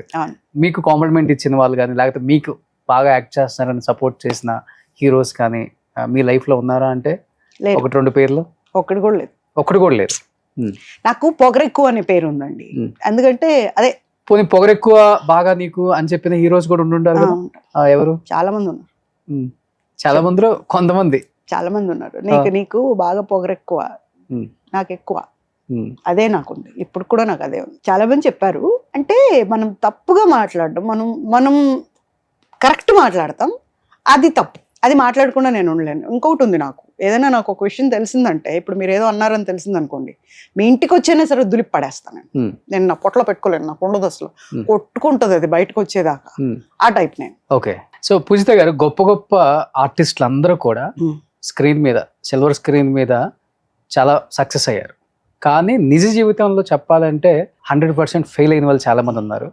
దానిలో మీరు కూడా ఒకళ్ళు. పూజిత గారు ఇంటర్వ్యూకి వస్తున్నారు అంటే ఏముందిలే, మొగుడిని వదిలిపెట్టింది, గొడవలు, కేసులు, స్ట్రైట్ ఫార్వర్డు, యాటిట్యూడు, సో నేనే గొప్ప అని పొగరు, ఇవే కదా క్వశ్చన్లు అనుకునే యాంకర్స్ కూడా చాలామంది ఉంటారు. మీకు తెలిసే ఉంటుంది. ఎవరు వెళ్ళినా కానీ వీటి మీద థంబ్నైల్స్ పెట్టుకుందాం, ఆమెను ఇవే అడుగుతాం అని ఫిక్స్ అయిపోయి అయిన వాళ్ళు కూడా ఉంటారు. కానీ నా వరకు వస్తే నేను ఒకటే అడుగుతాను, మీ ముందు జనరేషన్ని మీరు చాలామందిని చూశారు, మీ జనరేషన్లో ఉన్న వాళ్ళని చాలామందిని చూశారు, ఆర్టిస్టులని, ఎస్పెషల్లీ ఆడవాళ్ళకి, లేడీ ఆర్టిస్టులని ఎంతోమందిని చూశారు మీరు. చేసుకున్నవాడే శత్రువు అందరికి, లేకపోతే 2-3 పెళ్ళిళ్ళు అయ్యి ఉంటాయి. ఇదే జరిగింది అందరి జీవితం. అదొక శాపమో మరి వరంగా ఫీల్ అయిన వాళ్ళు ఉన్నారు. పోన్లే, అట్లీస్ట్ మేమన్నా బతికున్నాము, మా పిల్లలన్నా హ్యాపీగా చూసుకుందాం, దేవుడు ఇచ్చిన ఒక వరంలా ఫీల్ అవుతారు. కొంతమందికి శాపంలాగా కూడా ఫీల్ అవుతారు. అది మీకు కూడా కొట్టింది. చాలా చోట్ల చాలా చెప్పుంటారు, కానీ వాట్ ఎగ్జాక్ట్లీ మీ లైఫ్ లో జరిగిందంటే ఏమని చెప్తారు అసలు ఈరోజు? ఇది ఆర్టిస్టులకి ఒక శాపం అండి. చాలా మంది ఆర్టిస్టులు, అంటే ఆర్టిస్టులో మాక్సిమం 100కి 95% ఫెయిల్యూర్సే ఉంటాయి. Hmm. ఇప్పుడు మీరు అన్నట్టు 3 పెళ్ళిళ్ళు 4 పెళ్ళిళ్ళు, లేదా డబ్బు మనిషి, లేదా వ్యసనపరుడు, ఏదో ఒకటి ఇలాంటిదే. అలాంటి వాళ్ళు ముందే ఏం చేసుకుని ఉంటారు, చూసుకుని ఉంటారు, ఆపర్చునిటీ కోసం వెయిట్ చేస్తూ ఉంటారు. అలా అని తెలియక ఆర్టిస్టులు ఏంటంటే అండి, ఒక మూమెంట్ వచ్చాక ఎలాగ పెళ్లి చేసుకోవాలి, ప్లస్ అలసిపోతారు, అన్నీ చూసుకోకుండా కొన్ని మాటలకి వేరే ఒక రకమైన మాటలు కూడా ఉంటాయి కదా. అలాంటి మాటలు పట్టడం కంటే పెళ్లి చేసుకొని ఉండటం ఉత్తమం కదా అన్న దీనికి కూడా పెళ్లి చేసుకున్నారు. గొప్ప సింగర్స్ ఉన్నారు, ఎల్లారీశ్వరి గారు పెళ్లి చేసుకోలేదు. అవును. అలా సో ఒకరితో ఒక మాట అంటే చెప్పాను కదా, ఈ గోకుళ్ళు ఇవన్నీ లేకుండా ఉండాలంటే పెళ్ళి అనేది ఉంటే దానికి ఒక ఫస్ట్ మనకు ఒక రక్షణ. అలాంటి దీనికి ఆ గోకుళ్ళు ఉండవు అన్నదానికి నేను టెంప్ట్ అయ్యా. ప్లస్ ఫస్ట్ థింగ్, పెళ్లి అనేది నా దృష్టిలో అసలు మగవాళ్ళంటే నాకు ఇష్టం లేదు. అది మా ఇంట్లో అందరికీ తెలిసింది. అదే అడుగుదాం అనుకున్నాను. ఎందుకంటే జీవితాన్ని చదివిన మనిషి ఎవరైనా ఉన్నారంటే ఆర్టిస్టులలో పూజితా అంటుంటారు అందరూ. ఇంత అసలుకి సెటిల్డ్ గా ముందు ఏం జరుగుతుందో కూడా తనే ఓవర్ గా ఆలోచించి ఇది జరగకూడదు అని చెప్పు వేయకుండా ఉండే వాళ్ళల్లో మీరు ఉంటారు. అలాంటిది మీ జీవితమే ఇలా దీనికి ఒక రీజన్ ఉంది. చెప్పొచ్చో తెప్పకూడదు నాకు తెలియదు, కానీ షూటింగ్కి వెళ్తే ఒక్కరోజు కూడా నేను గొడవ లేకుండా ఇంటికి రాలేదు. ఓకే.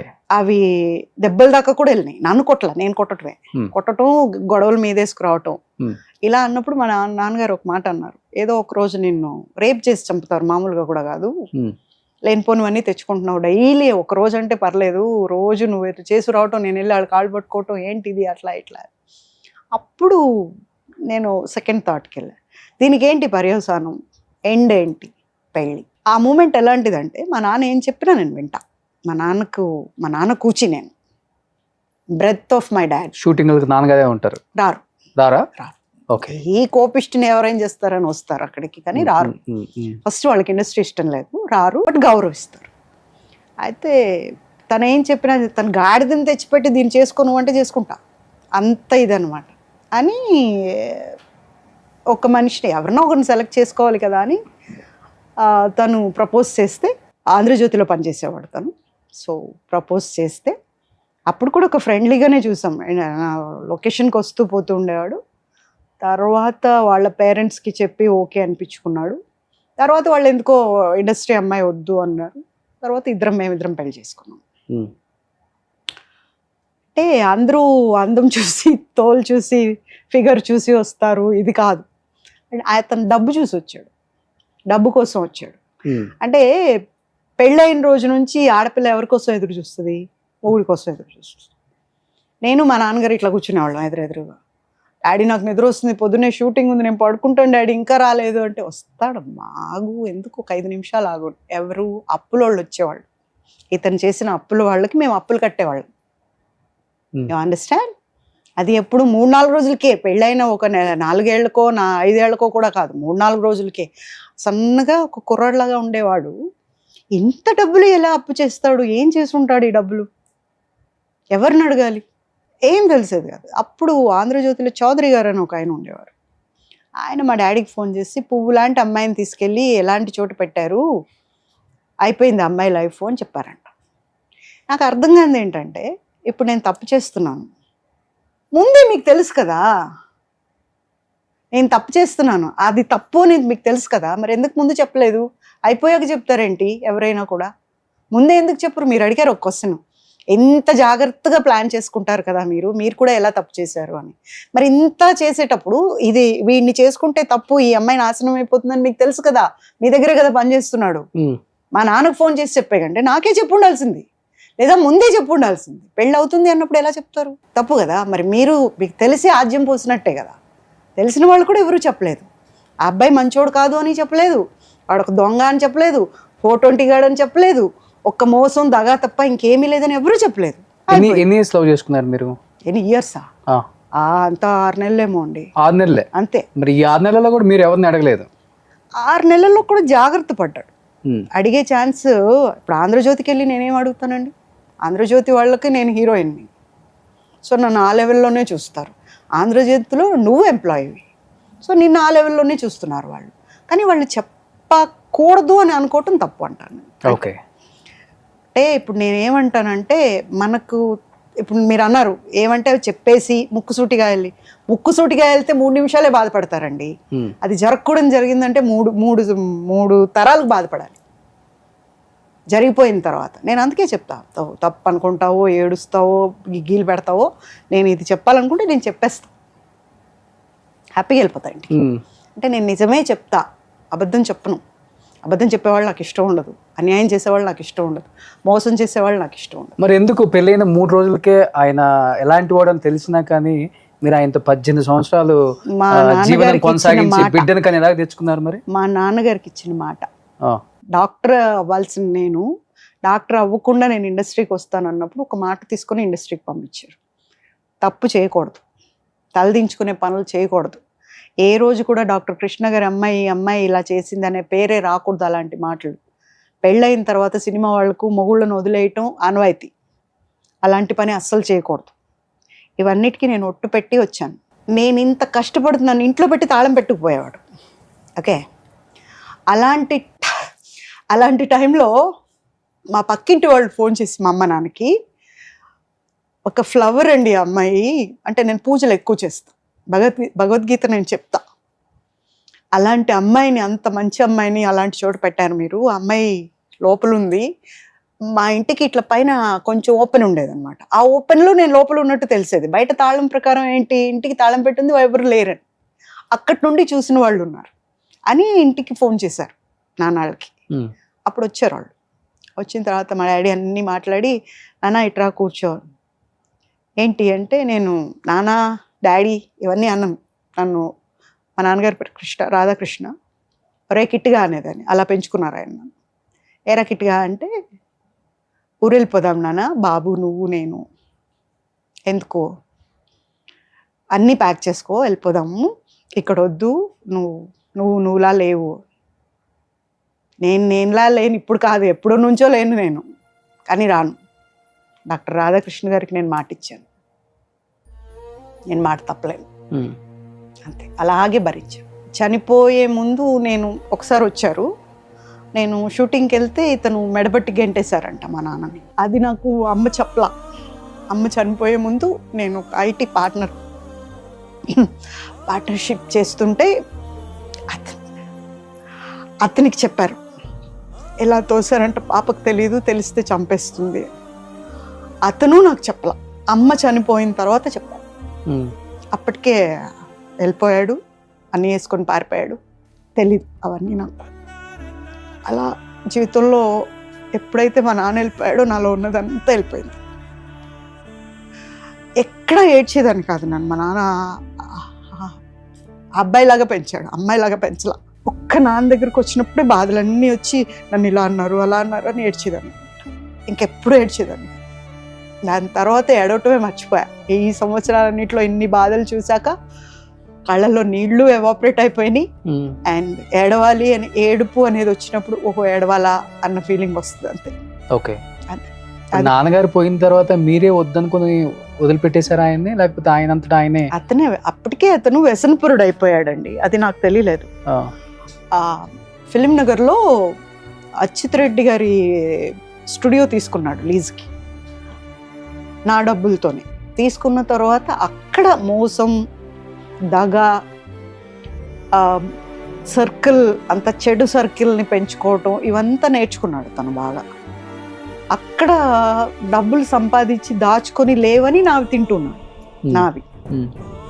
అక్కడ ఏమేం చేయకూడదు అవన్నీ చేసుకొని ఒక ఎంపీకి క్యాన్వాసింగ్కి వెళ్ళాడు. మరి ఆవిడ గెలిచారంట. అప్పుడు గెలిచిన తర్వాత ఇతను ఫేస్బుక్ ఎంబడి పడ్డాడు బాగా. ఫేస్బుక్లో ఒక 9 మంది అమ్మాయిల్ని ట్రాప్ చేశాడు. మీకన్నా ముందా మీ తర్వాత? నా తర్వాత. నేను ఉండగా మమ్మల్ని బెడ్రూమ్లో గొళ్ళెం పెట్టేసి వాళ్ళతో కంటిన్యూ చేసేవాడు అనమాట, చాటింగ్లు ఇవన్నీ. ఓకే, అది కూడా మనకు తెలియదు. ఒకరోజు నేను షూటింగ్కి వెళ్ళి రాత్రి లేట్గా వచ్చేసరికి ఒక ఫోన్ మోగుతా ఉంది. నేను వచ్చానని నిద్రపోయినట్టు యాక్ట్ చేస్తూ బెడ్షీట్ ముసుగేసుకుని పడుకుని ఆ టేప్ తిరిగి పడుకున్నాడు అనమాట. నేను వచ్చి ఎందుకు ఫోన్ తీయట్లేదు, మామూలుగా ఫోన్ లేకుండా బతకలేడు, ఎందుకు ఫోన్ తీయట్లేదని ఇలా చూస్తే పావని అని ఉంది పైన. ఎవరో ఒకరు కంపెనీలోంచి చేస్తూ ఉంటారు కదా ఆఫీస్ నుంచి, ఎందుకో ఫోన్ తీయట్లేదని నాకెందుకో అని చెప్పి పడుకున్నాను. కాసేపు మెసేజ్ వచ్చింది దాంట్లో, నేను బెడ్రూమ్లో ఉన్నాను, నువ్వు బెడ్రూమ్లో ఉన్నాను అన్నావు కదా, ఎందుకని ఫోన్ లిఫ్ట్ చేయట్లేదు, నాకు ఇప్పుడు మాట్లాడాలని ఉంది నీతో, బాగా మాట్లాడుతున్నావు కదా, సడన్గా ఎందుకు పెట్టేశావు అని వచ్చింది మెసేజ్.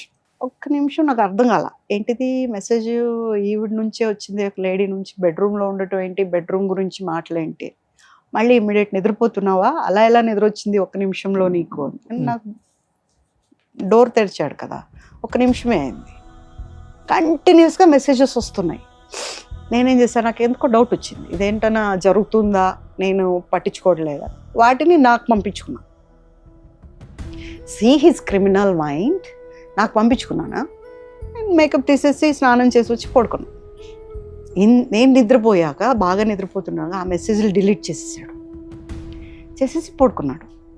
నెక్స్ట్ డే అతని బర్త్డే, నేను అన్నీ కొనుక్కొచ్చి పెట్టాను తనకు, A to Z కొనేదాన్ని అనమాట. ఒక మనిషి పొద్దున్న లేస్తే వేసుకునేవి ఏమేమి ఉంటాయో అవి వేసి, ఒక గోల్డ్ చైన్, ప్రతి బర్త్డేకి ఏదో ఒకటి ఇస్తాం, అలా ఇద్దరం మాట్లాడుకో. అప్పటికి మాట్లాడుకోరు అయినా, పెళ్ళి అయిన 7-8 నెలల నుంచే మాట్లాడుకో. ఓకే. తనేమన్నా చెప్పాలన్నా కూడా ఇదంట ఇట్లా అంట, ఎవరో గాడిదో గుర్రమో సోఫానో టీవీకో చెప్పినట్లే, నేను అస్సలు చెప్పను, ఎవరైనా వస్తే డైరెక్ట్గా మాట్లాడుకో అంటాను అంతే. అట్లా ఇతను అప్పులు చేసినప్పుడు నేను భగవద్గీత చదవటానికి పైకి వెళ్తే ఫస్ట్ ఫ్లోర్లో ఉండేవాడు, 3rd ఫ్లోర్కి వెళ్ళేసరికి గొళ్ళెం పెట్టేసి వెళ్ళా బయట, నేను లేడు, 1 గంట 2 దాకా లేవుడు అనమాట. మార్నింగ్ 3-4కి వస్తాడు. నేను వెళ్ళేసరికి వాడు ఎవడో వచ్చి తలుపు తీసేసి లోపల ఉంటాడని తెలిసేమో, మరి లోపలికి వెళ్ళి ఉతికేసి వెళ్ళాడు అంటాడు, బాగా కొట్టేశాడు. అంతకుముందు ఒక యాక్సిడెంట్ అయింది, యాక్సిడెంట్ అయితే ఇక్కడ తల పగలు కొట్టారు, ఇలా చీలిపోయింది. అతన్ని లాస్ట్లో కొన ఊపిరితో ఉంటే తీసుకొని వెళ్ళిపోయాయి, అపోలోలో అడ్మిట్ చేశారు. అక్కడ డాక్టర్ దగ్గర ఇతను కూడా ఉంటారు కదా, చిల్లర గ్యాంగ్, వాళ్ళు ఏదో డాక్టర్స్ని చెడ్డ మాటలు తిట్టారంట. వాళ్ళు మేము అడ్మిట్ చేసుకొని పోండి అని బయటపడేశారు. బ్లీడ్, ఒక స్ట్రెచర్లో బ్లీడ్లో మునిగిపోయింది ఒక బాడీ. తెల్లవారుజామున నాకు ఫోన్ చేశారు పోలీస్, అమ్మా ఇట్లా యాక్సిడెంట్ అయింది, ఈ నంబర్ ఉంది దాంట్లో, మీరెవరో నాకు తెలియదు, పలానా చోట అపోలోలో ఉంది. నాకు దేనికి భయపడను, నేను బ్లడ్ అంటే భయం, చాలా భయం, బ్లడ్ అంటే ఫోబిక్. వెళ్తే నాకు ఫోన్ చేసిన అబ్బాయి, ఒక అబ్బాయి ఉన్నాడు, రామోజీరావు గారు ఏమనోడో ఏదో అబ్బాయి, వదిన ఇక్కడ ఉన్నాడు రండి అని చెప్పి తీసుకెళ్ళాడు. ఏమైంది చెప్పు అంటే, ఏం లేదు, చిన్న ప్లాస్టర్ వేశారు. లోపలికి వెళ్తే ఒక రక్త మడుగులో ఒక బాడీ ఉంది, ఇంకా ఏం చేయలేదు, అక్కడ ఉంది, పడుంది. ఇలా చూస్తూ ఉన్నా నేను, అంత లోపలికి ఎంటర్ అవుతూ, అక్కడ ఫస్ట్ పేషెంట్ అని ట్యాగ్స్ వేలాడేస్తున్నారు. లోపలికి వెళ్ళి ఎందుకు ట్రీట్మెంట్ చేయలేదంటే, మనుషుల మేడం, అతని చుట్టూ ఉన్నోళ్ళు మమ్మల్ని ఎన్ని బూతు మాటలంతా తిట్టారు, మాకు అక్కర్లేదు ఇలాంటి పేషెంట్స్ అని చెప్పి. యాక్చువల్గా నాకు సిజేరియన్ అయింది అపోలోలో, నా డాక్టర్ ఉంది అక్కడ. పరిగెట్టుకొని వెళ్ళి అమ్మ ఇట్లా అయింది, యాక్సిడెంట్ అయిందంట, చూసుకోకుండా అలా పెట్టాను, నువ్వు పదా నేను వస్తాను. వచ్చేసరికి అక్కడ ఉన్నాడు డ్యూటీ డాక్టర్. మీరు డాక్టరా, కనిపించలేదా అన్న. కనిపిస్తుంది, అక్కడ రాసింది కూడా కనిపిస్తుంది, ఫస్ట్ పేషెంట్ అని. దాని అర్థం తెలుసా మీకు? ఎటువంటి పరిస్థితుల్లో ఉన్నా, ఏమైనా డబ్బు ఉన్నా లేకపోయినా, ఫస్ట్ పేషెంట్ని చూడాలి. ఇప్పుడు అతనికి ఏమన్నా చచ్చిపోయాడు, నువ్వు ఇస్తావా నాకు? నేను నీకు బ్లాంక్ చెక్ ఇస్తా, నువ్వు నాకు ఇస్తావా? పిలవండి ప్రతాప్ రెడ్డి గారిని మాట్లాడతాను. పెద్దగా గొడవ చేసేసరికి మా డాక్టర్ వచ్చి ఇమ్మీడియట్గా తీసుకెళ్ళి లోపలికి వెళ్ళి చేసి అంతా చేసి ఇచ్చేస్తే, రోడ్డు మీద యాక్సిడెంట్ అయినందుకో అతనికి ముందు నుండి లేనిపోని వ్యసనాలు ఉన్నాయేమో నాకు తెలీదు, అక్కడ అతనికి ఏదో డిసీజ్ ఉంది అని బయటపడింది. ఏం డిసీజ్ ఉంది? ఏదో పేరండి నాకు తెలియదు. మొత్తానికి మనం దగ్గరికి వెళ్ళకూడదంట, మాస్క్ వేసుకోవాలి, గ్లౌజ్ వేసుకోవాలి, ఇట్లా ఏదో చెప్పారు. మీరు అసలు దగ్గర ఉండొద్దని, బాబుని అసలు దగ్గరకు పంపించదండి అని చెప్పారు. అక్కడ ఉంది, పడింది ఎవరు, మీ వారేనా?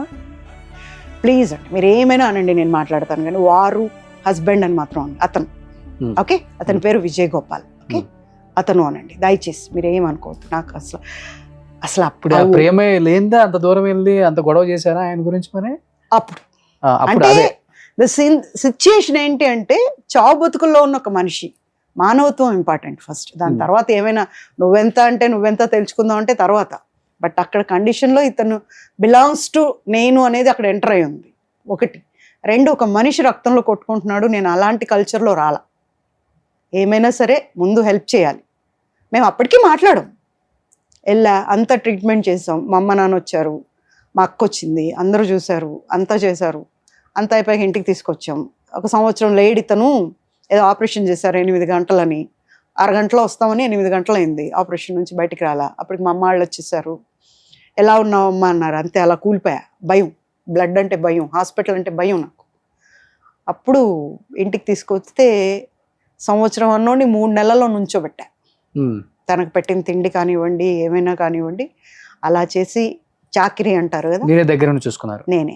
బాత్రూమ్ వెళ్తే కూడా నేనే, మాట్లాడకపోయినా నేనే చేస్తే లేచి నుంచి మూడో నెలలో ఏంటి ఏదో పెద్ద పొడిచానని చెప్పి ఎగేసుకుంటున్నావు, ఏం చేసావు నువ్వు నాకు అన్నాడు.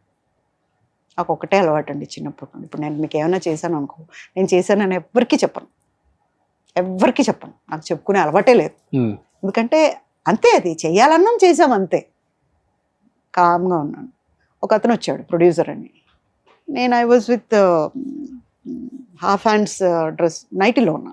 అటు ఇటు నా ఇల్లు అండి, నా ఇంట్లో నేను తిరుగుతున్నాను. ఈ వాజ్ లుకింగ్ బ్యాడ్లీ. అది తెలుస్తుంది, ఒక మనిషి మనల్ని గుచ్చి చూస్తుంటే ఆ గుచ్చింది తెలుస్తుంది మనకి. నేను ఇలా చూసినప్పుడు తల తిప్పుకోవటం, నేను లేకపోతే ఇలాగే చూడటం, అలా చేస్తున్నాడు. నాకు నచ్చలా.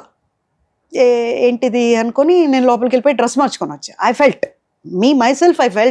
అన్ఈజీగా అనిపించింది. వచ్చి ఇలాంటి వాళ్ళని ఇంటికి రానియద్దు అని చెప్పి, ఇంటి దాకా అసలు ఇంతవరకు ఎప్పుడూ లేదు, ఇంటికి ఎందుకు తీసుకొచ్చావు, ప్రొడ్యూసర్స్ నేనే పిలవలేదు, హీరోయిన్ అయ్యి నువ్వెందుకు పిలిచావా, అతను చాలా మంచోడు. వెళ్ళిపోయా. నెక్స్ట్ డే ఎక్కడికో పోయి 2 లక్షల డబ్బు ఏదో జేబులో పెట్టుకున్నాడంట. గొడవ వేసుకొని కొట్టి ఆ డబ్బులు తీసేసుకొని పంపించారు. ఓకే. మళ్ళీ ఇంటికి వచ్చాక అక్కడ చెప్పటం, వాళ్ళు వీళ్ళు గొడవలు పెట్టడం వాళ్ళకి, నువ్వు రారా చూసుకుంటావంటే ఒక్కడే వెళ్ళాడు. మళ్ళీ ఉతికి పంపించారు. ఆల్రెడీ కట్టుల్లో ఉన్నాడు, ఇంకా కోలుకోలేదు. 3 నెలలు అయింది, లేచి నుంచున్నాడు, తిరుగుతున్నాడు. మళ్ళీ వాడిని రెచ్చగొట్టాడు. రా అంటే చూసుకుందామని వెళ్తే మళ్ళీ కొట్టి పంపించారు. మళ్ళీ బ్లడ్ వచ్చి నాకు ట్రీట్మెంట్ ఇప్పి అంటే హాస్పిటల్లో ఏమని చెప్పాలి, ఇంకా వచ్చావు ఏమని చెప్పాలి, పరువు ఉండాలా కొంచెం అయినా. నాకు నువ్వు ట్రీట్మెంట్ ఇవ్వమంటావు, నేను ఎందుకు ఇస్తాను ట్రీట్మెంట్? ఏ మందు పడుతుందో ఏ మందు పట్టదో అంటే, నేను చదువుకోను డాక్టర్ని, ఇంట్లో అందరూ వాళ్లే కాబట్టి దేనికి ఏం వాడతాం అనేది బాగా తెలుసు, ఏం చేస్తాం. కానీ అలా అని ధైర్యం మాత్రం ఎప్పుడు చేయం, సొంత వైద్యం చేయకూడదు. మెడికల్ స్టోర్కి వెళ్ళి మెడికల్ స్టోర్ వాడిని అడిగి నాకు నొప్పులు ఉన్నాయి, ఇక్కడ ఉంది అని చెప్పి వాటికి ఏమేమి వేసుకుంటారో అలాంటి మందులు తెచ్చుకొని తిన్నాడు, హాస్పిటల్కి వెళ్ళకుండా. Okay. These kind of person. And there is no humanity at all. Humanity అనేది నేను కాదు, పసిపిల్లాడండి. మా బాబు బాగుంటాడు, ముద్దుగా ఉంటాడు, బొద్దుగా ఉంటాడు, బాగుంటాడు. ఎవరైనా ఒక్కసారి చూస్తే కళ్ళు తిప్పుకోరు, బాబుని ముట్టుకోకుండా అవుతారు. అలాంటిది బాబు కోసం కూడా స్పందించలేదు అంటే ఎందుకండి జన్మ? ఒక్కరోజు కూడా వెనక్కి తిరిగి చూడలా. ఎవరో ఒక ఆడది నన్ను మీరు పెంచగలరో లేరో, నేను మీ బాబుకి అమ్మ అవుతాను అంటే పక్కన కూర్చొని ఉంటున్నాడు. వాడి తండ్రి ఎట్లా అవుతాడండి? ఎవరితో? ఎప్పుడు వెళ్ళిపోయారు ఇంట్లో నుంచి మరి ఆయన? ఇదంతా జరిగిన తర్వాత ఒక బర్త్డే రోజు అండి, అక్టోబర్ 1 అతని బర్త్డే. అక్టోబర్ 1 స్నానం చేసి ఇవన్నీ తగిలించుకొని నేను తెచ్చినవన్నీ వేసుకొని వెళ్ళిపోయాడు. అప్పటికే నగలు డబ్బులు అన్ని దాటించేశాడు. మీరు లేరు ఇంట్లో? నేను షూటింగ్స్కి వెళ్తుంటా కదా, బీరువా పైన తాళాలు పెట్టే అలవాటు నాకు. అంటే ఇప్పుడు ఒక ఆయన కూడా అడిగారు ఇలాగే, అలా ఎలా నమ్మేసావమ్మా అని. బుద్ధి ఉందా అండి? దేవుడి తర్వాత ఆడది ఎవరిని నమ్ముతుంది? మొగుడిని నమ్ముతుంది. ఇంట్లో తాళాలు ఇంట్లో పెడతాం, ఎక్కడ పడితే. ఇంత జరుగుతుందా కానీ ఇంకా నమ్ముతున్నారు కదా, మనకు తెలియదు కదా లోపల మాయమైపోతున్నాయని. డబ్బులు ఇవన్నీ దొంగతనం చేస్తాడని తెలియదు. పిల్లాడు పడుకొని ఉంటే పిల్లాడు గొంతులో చేయి నిప్పుకొని పోయావంటే నువ్వేం తండ్రివి? సో పోతా డబ్బులు, గోల్డ్ బాగా వేసుకెళ్ళిపోయాడు. ఎంత ఉంటుంది గోల్డ్ అండి ఇప్పుడు ఈ కాలానికి? అమ్మినా లేదంటే తీసుకున్నా ఒక 2.5 కోటి పైనే ఉంటాయి. 2.5 కోట్ల గోల్డ్. డబ్బులు కూడా క్యాష్ అంతే తీసుకెళ్ళి మొత్తం. అసలు ఇంట్లో ఏం లేదు, ఇంకా ఏం లేదు. మా బాబుకి పొద్దునే నేను ఎలా బూస్ట్ డబ్బా కొనాలో కూడా తెలియలేదు, అలా ఉంది. కాకపోతే ఒక అలవాటు ఉండేదండి నాకు. మా బాబుకి రోజు 100 రూపాయలు వేసేదాన్ని. ఒక హుండీలో, ఇంత పెద్ద కుండతో చేస్తారు కదా అట్లాంటి కుండ, ఆ కుండ కాపాడింది, మా అబ్బాయి కాపాడాడు నన్ను, నా So, ఫైనాన్సర్. అది పగలగొట్టి దాంతో పాటు పగలగొట్టి ఇంటికి అద్దె కట్టి అడ్వాన్స్ కట్టి 6 నెలల రేషన్ తెచ్చి ఇంట్లో వేసుకొని ఉమ్, మా బాబుకి స్కూల్ వెతికి స్కూల్ వేసి. సొంత ఇల్లు కాదు. కాదు. సో మీరు ప్రాణానికి ప్రాణంగానే ప్రేమించారు చెప్పాలంటే. ఇంత జరిగిన ప్రేమ అనేది వెళ్ళిపోయిందండి, తెలిసిపోయింది. కాకపోతే కాన్ బట్ పొజిషన్ ఇంకా ఉండాల్సిన పరిస్థితి కాబట్టి ఉంది. ఎవరో ఒకరితో అడ్జస్ట్ ఎట్లయినా అవ్వాలి. అదేదో ఫస్ట్ వాళ్ళతోనే అడ్జస్ట్ అయితే పూజిత ఒక ముగ్గురుతోనే ఉందిరా. అబ్బా 4 లేదండి బాబు, ఆ, ఆ ఆలోచన కూడా లేదు. ఓకే. అతను ఇంకా మీ వేరే intention ఆలోచన అదే లేదు. కదా, మీ వేరే నాన్నగారు ఆలోచన మీ లేదు. నాన్నగారి కోరిక అదే, ఒక భర్తతోనే ఉండాలి. ఆర్టిస్టులు అంటే భర్తలను వదిలిపెడతారు. సో నువ్వు అదే కదా ఆయన అవును, కూడా. అవును. బట్ మీ తర్వాత ఎంతమందిని మోసం చేశారు ఆయన ఇంకా మరి? 8 మందిని. అబ్బా. 9వ వ్యక్తి IAS ఆఫీసర్ రేఖారాణి గారు, పరదేశీ నాయుడు గారి వైఫ్ ఆవిడ. అరే అప్పుడు కూబింగ్ లో చనిపోయారు ఆయన, వరంగల్ కరీంనగర్ ఎక్కడో. అక్కడ ఆయన వైఫ్ ఆవిడ. ఫేస్బుక్ లో ప్రేమించుకున్నారంట ఇద్దరు. ఆ, తర్వాత పెళ్లి చేసుకోవాలి అని ఫస్ట్ పెట్టినప్పుడు ఆవిడ వాళ్ళ అమ్మ నాన్న వచ్చారు నా దగ్గరికి. వాళ్ళ నాన్నగారు స్టంట్ వేసుకొని ఉన్నారు. స్టంట్ తీసాక అదే డిశ్చార్జ్ చేస్తారు కదా, డైరెక్ట్ గా నా దగ్గరకు వచ్చారు. వచ్చేసి అమ్మ ఒక పెళ్ళి ఆపాలి అర్జెంట్ అని, రేపే పెళ్ళి, ఒక ఫంక్షన్ హాల్లో బుక్ చేశారు. అంటే నేను అనుకున్నా, నేను అప్పుడు లీడ్ ఇండియా అని ఒక ఆర్గనైజేషన్కి పనిచేసేదాన్ని. ఏ అమ్మాయి అబ్బాయి లేచిపోతూ ఉంటారు కదండి ఎక్కువ. ఏ ఏరియామా, ఏ స్కూల్ అని అడిగితే స్కూల్ కాదమ్మా ఆమె ఐఏఎస్ ఆమెకి నేనేం చేస్తానండి అంటే, విజయ్ గోపాల్ తెలుసా నీకు? ఏ విజయ్ గోపాల్? నీ మొగుడు విజయ్ గోపాల్ చెప్పండి అంటే, అతనే పెళ్లి చేసుకుంటుంది. ఒక్క నిమిషం అమ్మ లోపలికి వెళ్ళి వైట్ పేపర్ మీద సైన్ చేయి. ఇప్పటికి 4 సార్లు పంపించిన అతను రెఫ్యూజ్ చేశాడు, డైవోర్స్ ఇవ్వట్లేదు, తీసుకోండి. ఆవిడ చింపేసి, నేను నీ హెల్ప్ కోసం వచ్చానమ్మా, నువ్వు డైవర్స్ ఇస్తానంటావేంటి? ఏంటంటే, నువ్వే ఫస్ట్ వైఫ్వి, నువ్వు అబ్జెక్ట్ చేస్తేనే పెళ్ళి ఆగుతుంది, నా కూతుర్ని మోసం చేస్తున్నాడు. IAS ఆఫీసర్ అంటారు మీ కూతుర్ని మోసం చేయటం ఏంటమ్మా? ఆవిడ ఇలా చూసిందంటే పోలీసులు కుమ్మేస్తారు కదా అని. ఆమెకి 28, 29 ఏళ్ళ కొడుకు ఉన్నాడు అప్పటికి. నేను నోరు తెరిచా, ఏంటి అంత పెద్ద కొడుకుంటే పెళ్లి చేసుకుంటుందా అంటే, చేసుకుంటుందా కాదమ్మా ఇంకాసేపట్లో పెళ్ళి అయిపోద్ది. అప్పుడు నేను షీ టీమ్స్లో బుక్ చేశాను. వాళ్ళే దగ్గరుండి గైడ్ చేశారు. బుక్ చేస్తే ఇది ఉంటుంది కదా, రిజిస్టర్ ఉంటుంది, దాంట్లో పేజే చింపేశారు వాళ్ళు. ఆ రోజు మండపం బుక్ అయింది అన్నది పేజే చింపేశారు. ఇది ఉండకూడదు, ఎవిడెన్స్ ఉండకూడదు. 3 రోజుల తర్వాత IPS గారి ఇంట్లో ఆవిడ చేశారు వాళ్ళిద్దరికి పెళ్ళి. ఓకే.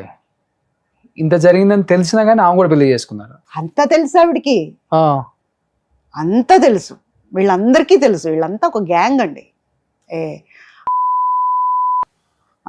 ఒక MP, IAS ఆఫీసర్, వాళ్ళ అమ్మ వాళ్ళ చెల్లి, వీళ్ళందరికీ బినామీ ఇతను. వాళ్ళ ఆస్తులన్నీ వీడి పేరున్నాయి. ఓకే. సో అవి కాపాడటానికి ఆటోమేటిక్గా వీళ్ళు కాపాడతారు. అతని మీద ఎన్ని కేసులు పెట్టినా వాళ్ళ ఆస్తులు కాపాడుకోవాలంటే వీడిని కాపాడాలి. బట్ మరి ఆయన పెళ్లి చేసుకున్న తర్వాత ఉన్నారా ఇప్పుడు ఆమెతో, లేకపోతే? వాళ్ళు విడిపోయారంటండి. వాళ్ళు విడిపోయి ఇప్పుడు ఆవిడ వేరే పెళ్లి చేసుకున్నారంట మళ్ళీ IPS. ఇప్పుడు ఏం చేస్తున్నారు ఏంటి మరి? ఇంకా తెలియదండి నాకు. టచ్ లో వేరే అదే ఫేస్బుక్ చూస్తూ ఉంటాడు వేరే క్యాండిడేట్ కోసం, ఆ పని మీదే ఉంటాడు. ఓకే. ఇప్పుడు 9 అయిపోయినాయి. అంటే నాకు అర్థం కాదు ఏంటంటే, ఇదంతా 9 అయిపోయింది. 9 సంవత్సరాల క్రితం పెద్ద సంచలనం మీ న్యూస్ చెప్పాలంటే. సో నన్ను చంపడానికి సిద్ధమైపోయారు, నాకు తండ్రి లేరు తల్లి లేరు, ఉన్న ఒక బ్రదర్ కూడా చనిపోయారు, ఉంది ఒకే ఒక అక్క, ఆమె కూడా టచ్ లో లేరు, ఎప్పుడు ఏం జరుగుతుందో తెలియదు, నన్ను ఏ టైం అయినా కానీ వాళ్ళు మర్డర్ చేయొచ్చు అని కూడా మీరు అప్పుడు మీడియాకి ఎక్కారు, నాకు గుర్తుంది. సో తీసుకెళ్లారు కూడా నన్ను, ఇలా జరుగుతుందే కాదు, తీసుకెళ్లారు కూడా నన్ను చంపడానికి. ఓకే. సఫారీ ఇచ్చిన వల్ల నేను సినిమా స్టైల్లో తప్పించుకొని వచ్చాను. ఎట్లా? వాళ్ళు నాతో మాట్లాడిన తర్వాత ఆవిడ కూడా వచ్చి మాట్లాడి, ఇప్పుడు మీ అబ్బాయికి నేను తల్లి అయితే మీ అబ్బాయి గట్టెక్కుతాడు, లేకపోతే నీ దగ్గర ఏమీ లేదు, ఏం చేస్తావు అని. నాకు కోపం వచ్చి నేను కూడా తిట్టేశా బాగా. తిట్టిన తర్వాత అతను ఎవరైతే నన్ను ఎత్తుకెళ్ళారో అతను అన్నాడు గన్ అట్లా ముందేసి, పిల్లల్ని బజార్న వేస్తున్నారు మీరు, మీకు కొంచెమన్నా బుద్ధి ఉంది? ఎవరయ్యా పిల్లల్ని బజార్న వేస్తుంది? పిల్లాడి కోసం నేను మళ్ళీ ఇండస్ట్రీకి వెళ్ళలేదు, ఎందుకంటే పొడుస్తారు మాటలతో, లేదా ఒకడు రాయేస్తాడు ఇప్పుడు ఎట్లా కష్టంలో ఉంది కదా పడకపోతుందా అని. అలాంటివన్నీ తప్పించుకొని నా బిడ్డకే న్యాయం చేయాలని నా బిడ్డ చేయి పట్టుకొని నేను తిరుగుతున్నా. వాడి కడుపు నిండటానికి నేను కడుపు కాల్చుకొని ఉంటున్నా. I feel very great. మా అబ్బాయి కోసం నేను చేస్తున్నా అంటే నా కళ్ళల్లో ఆనందం ఉంది. నా కొడుకు న్యాయం చేస్తున్నాను అన్న తృప్తి ఉంది. ఎవరు చేస్తున్నారు అన్యాయం? ఆమె చేస్తుంది అన్యాయం. 29 ఏళ్ల కొడుకు హ్యాంగ్ చేసుకుంటుంటే దింపలేకపోయింది ఆవిడ తల్లే.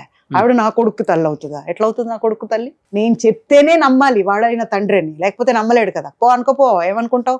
ఆడదాని మీదగా అన్నాడుగా అక్కడికి, నాకు ఇంకొక పెళ్ళయింది అని ఒక మీడియాలో చెప్పాడు, నాకు ఇంకొక పెళ్ళయింది. నేను అన్నా ఫోన్లో వీడు ఎట్లా లేడు, వాడినన్నా రమ్మనండి, అప్పులు కట్టుకుంటాడు, నాకు జరుగుబాటు కూడా లేదు కదా, కనీసం మమ్మల్ని అయినా చూస్తాడు.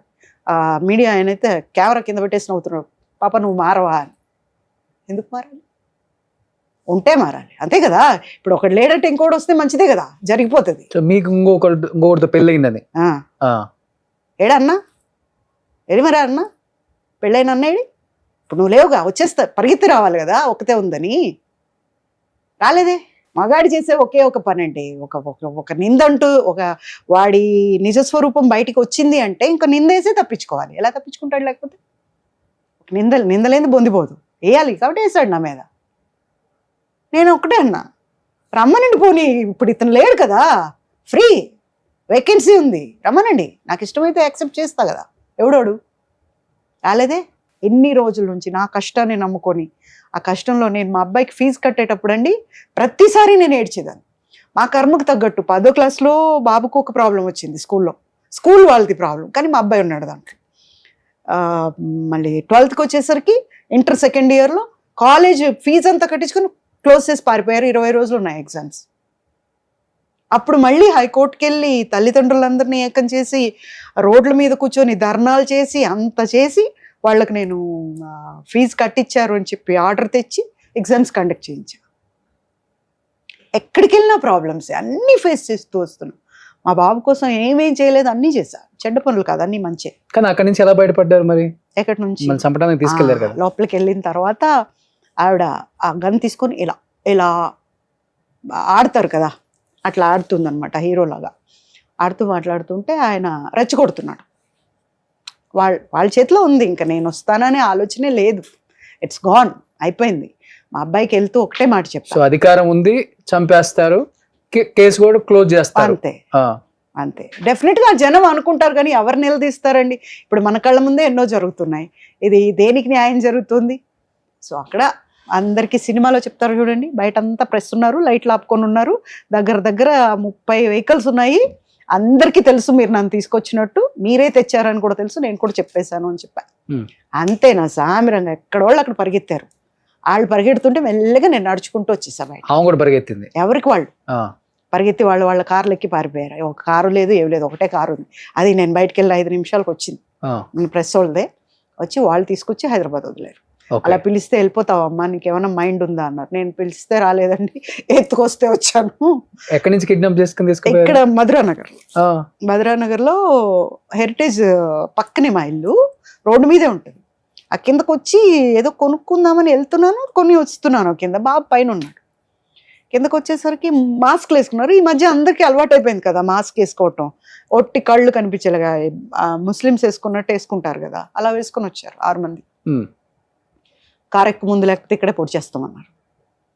నేను ఇలా చూసి, మనకు నోరు ఎక్కువ కదా, ఆరుద్దామనే సరే నువ్వు అరచినా పక్కకు చూసినా వేసేస్తాం నిన్నారు. దాంట్లో ఒక అతను లీడ్ ఇండియా వల్ల హెల్ప్ తీసుకున్నాడు నా దగ్గర.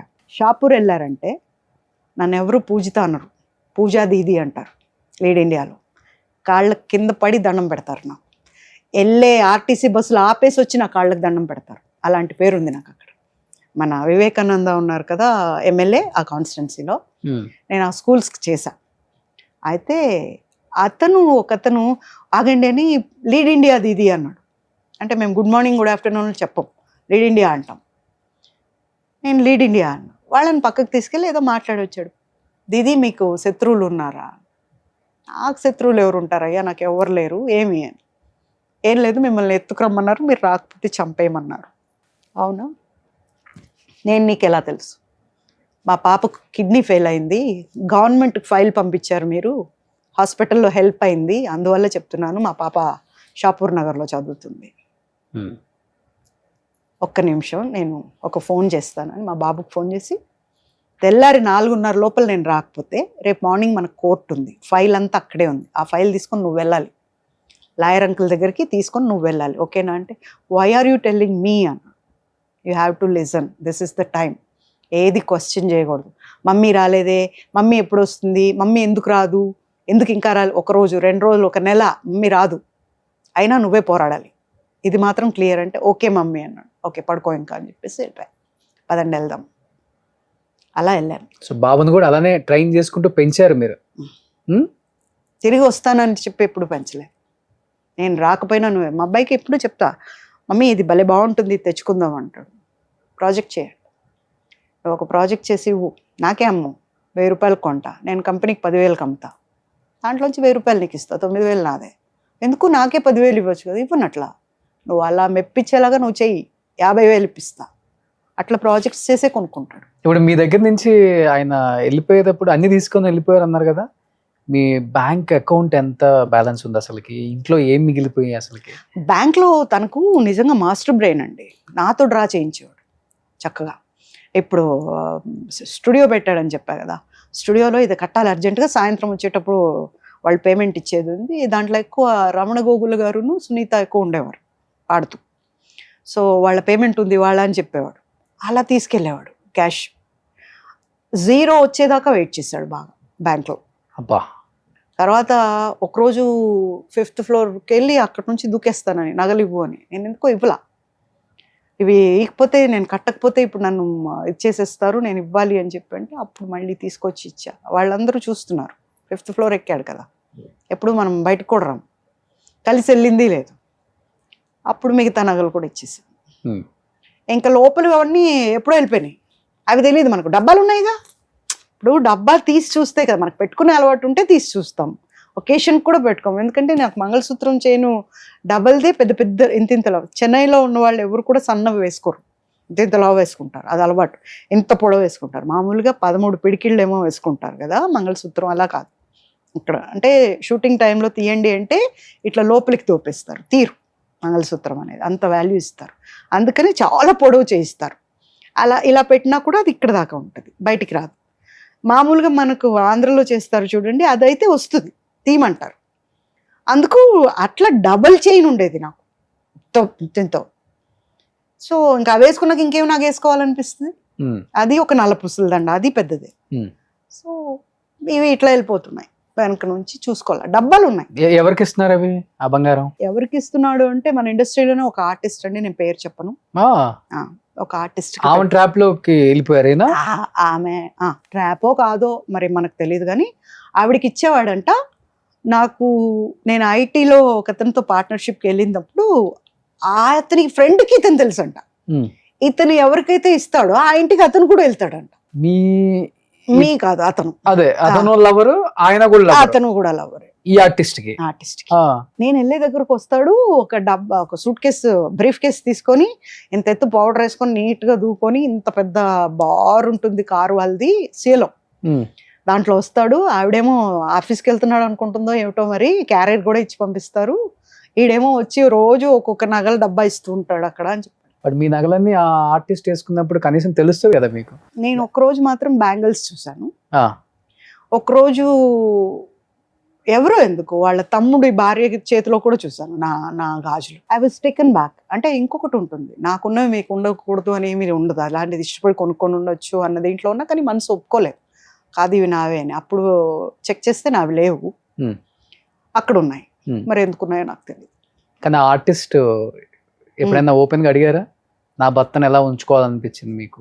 లేదండి, భర్త అనే మాటకే అర్హత లేనోడు ఇట్లా పోతే పోయాడు దరిద్రం అనిపించింది. ఆ దరిద్రం గురించి మాట్లాడాలనే లేదు. అంతేందుకు, ఇప్పుడు కోర్టులో కేసు ఉంది, ఇప్పుడు ఉంది రన్నింగ్, ప్రెసెంట్ కోర్టులో ఉంది, నేనే నిన్న వదిలేసా. డైవర్స్ అయిపోయింది, విడాకులు తీసుకున్నారు కదా? ఏలేదు కదా, మీరు సైన్ చేసి పంపించారు కదా, పేజ్ ఇస్తే ఆవిడ చింపేసింది కదా, ఆడు ముందే ఒప్పుకోలేదు, ఈవిడ అప్పుడు ఒప్పుకోలేదు, వాడేమో నాకు పెళ్ళామే కొడుకు మాత్రమే నా కొడుకు అని చెప్పాడు. సో అలా డైవర్స్ కాలేదు. నేను కోర్టులో వేసా, రేఖారాణి ఐఏఎస్ని ఇంక్లూడ్ చేయండి, ఎందుకని కేసులో ఇంక్లూడ్ చేయట్లేదు అని వేసా. అప్పుడు సెషన్స్ కోర్ట్ వెకేషన్స్లో జడ్జి ఒకటే అడిగాడు, ఐఏఎస్ అయితే ఏంటి, ప్రైమ్ మినిస్టర్ అయితే ఏంటి, ఒక ఆడదికి పెళ్ళైన ఆడదాన్ని లైఫ్లోకి వెళ్ళింది ఆవిడ, పేరు ఇంక్లూడ్ చేయండి అని చెప్పి అక్కడ ఇచ్చారు ఆర్డర్. ఓకే, వెంటనే దాన్ని ఆటకెక్కించింది అక్కడ వాళ్ళతో కుమ్ముకై. అది 8 ఏళ్ల తర్వాత దులిపారేమో, అది కింద పడిందో ఏమో మరి, అది నాంపల్లి కోర్టుకు వచ్చింది. వచ్చాక వాళ్ళు ఫోన్లు చేస్తున్నారు, నేను ఎవరిదోని ఫోన్ ఎత్తట్లా. అప్పుడు ఒకరోజు ఎందుకే నాకు మాటకి ఈ నెంబర్తో ఫోన్ చేసిన, ఎవడు నువ్వు అని చెప్పి తిడితే అప్పుడు నేను కానిస్టేబుల్ అండి, ఇట్లా మీ కోర్టుకు వచ్చింది కేసు, మీరు రండి అని. ఏం పొడిచారని 8 ఏళ్లలో ఇప్పుడు నేను వచ్చి పొడిచేది ఏముంది, నేను రాను, కొట్టేసేయండి అని చెప్పా. కాదు మేడం మీకు న్యాయం జరుగుతుంది రండి అన్న. సరే చూద్దాం అసలు ఏంటి పరిస్థితి అని వెళ్ళా. 1.5 year వెళ్ళా. మొన్న పోయిన నెల అనుకుంటా పీపీ గారిని అలాట్ చేస్తే ఆయన అన్నారు, అమ్మా దీంట్లో ఎవిడెన్స్లు ఉంటాయి కదా, ఎవిడెన్స్లు ఒరిజినల్ ఇస్తే నువ్వు కేసు గెలుస్తావు అన్నాడు. మరి నేను కేసు పెట్టినప్పుడు ఇచ్చిన ఒరిజినల్స్ ఒకసారి ఉంటాయి కదా, రెండోసారి ఒరిజినల్స్ ఎలా వస్తాయి? హౌ యూ ఎక్స్పెక్ట్, ఎలా వస్తాయి అసలు? ఏం ఒరిజినల్స్ ఇచ్చారు అప్పుడు? ఫొటోస్, పెళ్లి ఫొటోస్ కానీ, పెళ్లివి, బాబు ఫొటోస్, ఫంక్షన్ ఫోటో కానీ, ఏమంటారు అది, సీమంతం ఫోటోలు కానీ, మేమిద్దరం కలిసి ఉన్నవి కానీ, ఎక్కడెక్కడికి వెళ్ళినప్పుడు అవన్నీ ఇచ్చాను. అవన్నీ పెట్టుకున్నారు. ఏదైనా తప్పు ఉండొచ్చండి, రేషన్ కార్డు తప్పు ఉంటుందా? ఇద్దరిని కూర్చోబెట్టి ఫోటో తీస్తారు. భారత ప్రభుత్వం అంత పిచ్చిదా? కాదు కదా. ఆ ఫోటో కూడా ఇచ్చాం. మళ్ళీ యాక్చువల్గా వాళ్ళు ఏమంటారంటే, మిమ్మల్ని నాకు హోంవర్క్ ఇస్తున్నారు, కేసు నేను పెట్టా ఎందుకు, వీళ్ళందరూ సిట్టింగ్లో ఉన్నారు కదా, ఐఏఎస్లు ఐపీఎస్లు ఎంపీలు వీళ్ళందరూ సిట్టింగ్లో ఉన్నారు. ఏం చేసినా డీజీపీ దగ్గరికి వెళ్తే రిపోర్ట్ తీసుకోరు, అక్కడి నుంచి పరిగెట్టాలి. పోలీస్ స్టేషన్కి వెళ్తే పోలీస్ స్టేషన్లో ఎవరు ఉండరు. చాలా దారుణంగా తిప్పారు నన్ను. తర్వాత ప్రెస్ అంతా వచ్చేసి నాతో కూడా వస్తే అప్పుడు తీసుకున్నారు. అక్కడ బాబు ఖాన్ ఎస్టేట్లో అక్కడ తీసుకున్నారు. ఇప్పుడు మీ ఫైట్ అతని మీద ఆమె మీద, ఇంకా అతని దగ్గర ఆయన లేరు కదా ఇప్పుడు. ఎప్పుడు ఉన్నా లేకపోయినా ఫస్ట్ అయితే జరిగింది కదా, అన్యాయం జరిగిందా లేదా, అన్యాయం జరిగింది అనేది నా పోరాటం. నేనేమి, నాకు ఆవిడంది నీకు వద్దన్నావు కదా, నేను చేసుకుంటే నీకేంటి బాధ అని అడిగింది, మీడియాలో అడిగింది ఆవిడ నన్ను. నేను అనలేదే నాకు వాడు కావాలని. ఎంగిల్ కంచం ఇంట్లో పెట్టుకుని అలవాట్లేదు నాకు, నాకు నచ్చలేదు, నా కంచం వేసి పడేస్తాను. అలాంటిది ఎంగిల్ కంచం నేను ఎందుకు పెట్టుకుంటాను ఇంట్లో? ఇంత తెలిసి ఇంత బాహాటం అయిన తర్వాత నిన్ను తెచ్చుకుని నేను ఎందుకు పెట్టుకుని, నేను అడిగానే ఏంటో వాడు కావాలి నాకని. నేను అనలేదే, నాకు వద్దు. చాలా ఎందుకనో దేవుడు ఇలా చేశాడంటే, మా నాన్నగారు చనిపోయిన తర్వాత నాలో దూరాడేమో వద్దమ్మా అని. ఆ మాట నేను బయటికి వెళ్ళలేదు కదా, వాడు పారిపోయాడు, వాడు తప్పు చేశాడు, నేను కాదే. దాని తర్వాత మీ మీద ఇప్పుడు మర్డర్ అటెంప్ట్స్ జరగటం కానీ ఇవన్నీ ఏం లేదు. మళ్ళీ నేను ప్రెస్ మీట్ పెట్టా కదా, అక్కడి నుంచి వచ్చిన తర్వాత నా వేలికి చిన్న గాయమైనా కూడా వీళ్ళు ముగ్గురే. ఐఏఎస్ ఈమె ఆవిడందండి, వాళ్ళ అమ్మ రేఖారాణి వాళ్ళ అమ్మకు ఫోన్ చేసింది ఆవిడ. ఏంటి అది రెచ్చిపోతుంది అని చెప్పి నన్ను, అది రెచ్చిపోతుంది కొంచెం ఎక్స్ట్రాలు చేసిందంటే లోపలేసి బ్రోదల్ కేసు పెడతాను. అది మా అబ్బాయి టీవీలో చూశాడు, మా కాదు విన్నాడు పక్కనే కూర్చొని. ఇంటికి వచ్చాక నేను చాలా బాధపడ్డా. ఎంత మాట అంది ఆవిడ నన్ను, ఏం తెలుసు వీళ్ళందరికీ, వాడు ఎంత మోసగాడో తెలిసి వీళ్ళకి ఏ మాయలో ఉండి ఈ మాటలు నన్ను అన్ననింది అనేసి. అంటే మా బాబు వచ్చి నన్ను, మా బ్రోదల్ అంటే ఏంటి అని అడిగాడు. ఒకసారి షేక్ అయిపోయాను నేను. దాటేయకూడదు, చెప్పాలి. నాన్న ఒక భార్య ఉండగా, ఒక మన అనుకున్న వాళ్ళు ఉండగా ఇంకొకళ్ళు చాలా మంది మెయింటైన్ చేస్తే వాళ్ళని అంటారు. అయ్యో రేఖారాణి ఆంటీకి ఎంత కష్టం వచ్చింది కదా పాపం, ఆవిడకి వాళ్ళ ఇంట్లో వాళ్ళు ఉంటే కూడా నాన్నని తీసుకెళ్ళింది కదా పాపం, బ్రోదల్ అయిపోయింది ఆంటీ అన్నాడు. మా బాబు అంతే, అప్పుడు 7 ఏళ్ళేమో. అంటే ఆవిడన్నమాట నన్ను ఇక్కడ కొట్టింది. బ్రోదల్ కేసు బుక్ చేస్తాను అంటే అంత తేలిగ్గా ఉంటారండి ఆడవాళ్ళు అంటే. నేను ఇండస్ట్రీయే కావచ్చు, ఇండస్ట్రీలో ఉన్న ఆడవాళ్ళు అంటే అంత తేలిక? మీరంతా గొప్పోళ్ళా? నాకు తెలుసు, వాళ్ళందరి చరిత్రలు నాకు తెలుసు. ఎవరి చరిత్ర, ఐఏఎస్ ఈవిడ రేఖారాణి గారికి ఏముంది, ఇవన్నీ నాకు కూడా తెలుసు. కానీ మర్యాద, నేను ఊరుకున్నా. బట్ టైం వచ్చినప్పుడు ప్రెస్ మీట్ పెట్టి చెప్పారా? చెప్పా, నాకేం జరిగినా కూడా వీళ్ళే దానికి కారణం అని చెప్పి. అప్పటి నుంచి ఇంకేం జరగదు. కానీ ఎప్పుడో అనిపించింది జరుగుతుందేమో ఒకవేళ అని, బట్ జరగదు. ఎన్ని సంవత్సరాలు అయింది జరిగి? 9 ఏళ్ళు అయిపోయిందిగా. 9 ఏళ్ళు అయిపోయింది. కేసు నేనే డ్రాప్ అయిపోయా. నాకు వద్దు, ఇది గెలవరు కేసు. దాంట్లో ఎవిడెన్స్లే లేవండి. నేను ఇంత కట్ట ఎవిడెన్స్లు ఇస్తే ఒక్కటి లేదు దాంట్లో. ఇప్పుడు మళ్ళీ తెమ్మంటున్నారు. అది కూడా ఆటే. ఇదంతా వాళ్ళు మింగిల్ అయి ఉన్నారు అందరూ. సో ఏది ఏమైనప్పటికీ ఇప్పుడు జరగాల్సింది చాలా ఉంది కాబట్టి, ఇంత జరిగిన తర్వాత ఫైనాన్షియల్ గా మీ పొజిషన్ అంటే ఏంటి? ఇబ్బంది పడుతున్నారా లేకపోతే మంచిగా సెటిల్డా? ఐఎమ్ నాట్ సెటిల్డ్ అండి. నేను ఇబ్బందిలోనే ఉన్నాను. ఆర్థికంగా చాలా ఇబ్బందులు పడుతున్నారా? బాగా పడుతున్నాను. ఇప్పుడు అవకాశాలు కూడా తగ్గాయి కదా, అందరికీ కూడా రావట్లేదు. నేను ఒకటే అడుగుతాను, ఒక మంచి ఆర్టిస్ట్ ఇక్కడ లేరా? ఒక మంచి ఆర్టిస్ట్ ఉండి మీరు ఎందుకు తీసుకోవట్లేదు అంటే, ఒక క్యారెక్టర్ ఆర్టిస్ట్ని కూడా అదర్ స్టేట్స్ నుంచి తీసుకొస్తున్నారు. ఇది చాలా అన్యాయం. దీన్ని ఎలా పరిష్కరించుకోవాలి అంటే అందరూ ఒకటవ్వాలి. ఇలాంటివి పరిష్కరించుకోవాలంటే చాలామంది కష్టాల్లో ఉన్నారు. నేను కష్టాల్లో ఉన్నాను. నేనేమి సెటిల్డ్ కాదు. సొంత ఇల్లు ఉందా అండి? లేదండి, అద్దిల్లు ఉంది. అద్దెంట్లో ఉంటున్నాను. చాలా కష్టాలు ఉన్నాయి, చాలా బాధలు ఉన్నాయి. దానికి సాల్వేషన్స్ చదివించడానికి ఎలా నా దగ్గర ఉన్నవన్నీ అమ్ముకున్నాను. ఎవరిని అడుక్కోలేదు. కరెక్ట్ గా బాబుకు ఫీ కట్టాల్సిన టైంలో కట్టలేకపోయేదాన్ని. బాబోయ్ అని ఏడ్చే టైంలో నాకు ఒక ప్రాజెక్ట్ వచ్చింది, ఏదో ఒకటి అట్లా తోసేసేవాడు దేవుడు. ఒకళ్ళని అడుక్కొని ఇవ్వలేదు. ఫస్ట్ ఆ దేవుడికి అందుకు దండం పెట్టాలి. ఎందుకంటే ఇలా అనకూడదు, ఎప్పుడు ఇలాగే ఉండాలి. సో అలా అనుకుని చాలా చాలా వాటికి అంటే అదే చెప్పాను కదా, ఐస్ పెట్టలేను. ఇంత జరిగినా ఇప్పుడు నేనున్న కష్టానికి నేను చాలా కష్టంలో ఉన్నాను. అయినా కూడా నేను ఐస్ పెట్టలేను, నేను మారలేను. అంతే. ఏం చదువుతున్నాడు బాబు? ఇదైపోయింది, ఇంజనీరింగ్ అయిపోయింది. ఓకే. జాబ్ చేస్తున్నాడా? చేస్తాడు. యాక్చువల్గా బాబు గురించి డీటెయిల్స్ చెప్పను. అంటే ఇంత జరిగిన తర్వాత ఇంకా దాయటానికి ఏముంటుంది? ఇప్పుడు మీ జీవితం అంటేనే తెరిచిన పుస్తకం. అంటే బాబుకి ఎఫెక్ట్ కాకూడదు. బాబుని మధ్యలో భయపెట్టారు కదా, బాబుని ఎత్తుకుపోతాం అట్లా ఇట్లా. ఎత్తకపోయేదేముంది? ఇప్పుడు 24 వచ్చేసినాయి. ఇప్పుడు లేదు, తనకు కూడా పెద్ద దీని గురించి ఏం లేదు. తనే నాకు అడ్వైజ్లు ఇస్తుంటాడు. కోర్టుకి వెళ్తున్నావా, దాంట్లో ఇది పనికొస్తుంది చూడు, ఇది తీసుకెళ్ళని ఇస్తాడు నాకు. ఇలా చెప్తాడు, ఈ పాయింట్ ఖచ్చితంగా అడుగు అని చెప్తాడు. ఇప్పుడు ఎందుకమ్మా మనకు వద్దు, డ్రాప్ చేసే అంటాడు. వద్దు, వదిలేయమ్మా. ఈ గోల మళ్ళీ ఇప్పుడు నువ్వు వెళ్ళావంటే మళ్ళీ మీడియా వస్తుంది, అంతా బయటికి తీస్తారు, ఇబ్బంది పెడతారు. మళ్ళీ నీకేమన్నా అయితే నేను ఎవ్వరు కాదు, లూజర్ నేను అవుతాను. నాకు నువ్వు కావాలి. నేను ఒకరోజు మా బాబుని నేను దత్తతకి ఇచ్చేద్దాం అనుకున్నాను యాక్చువల్గా చిన్నప్పుడు. ఎందుకు?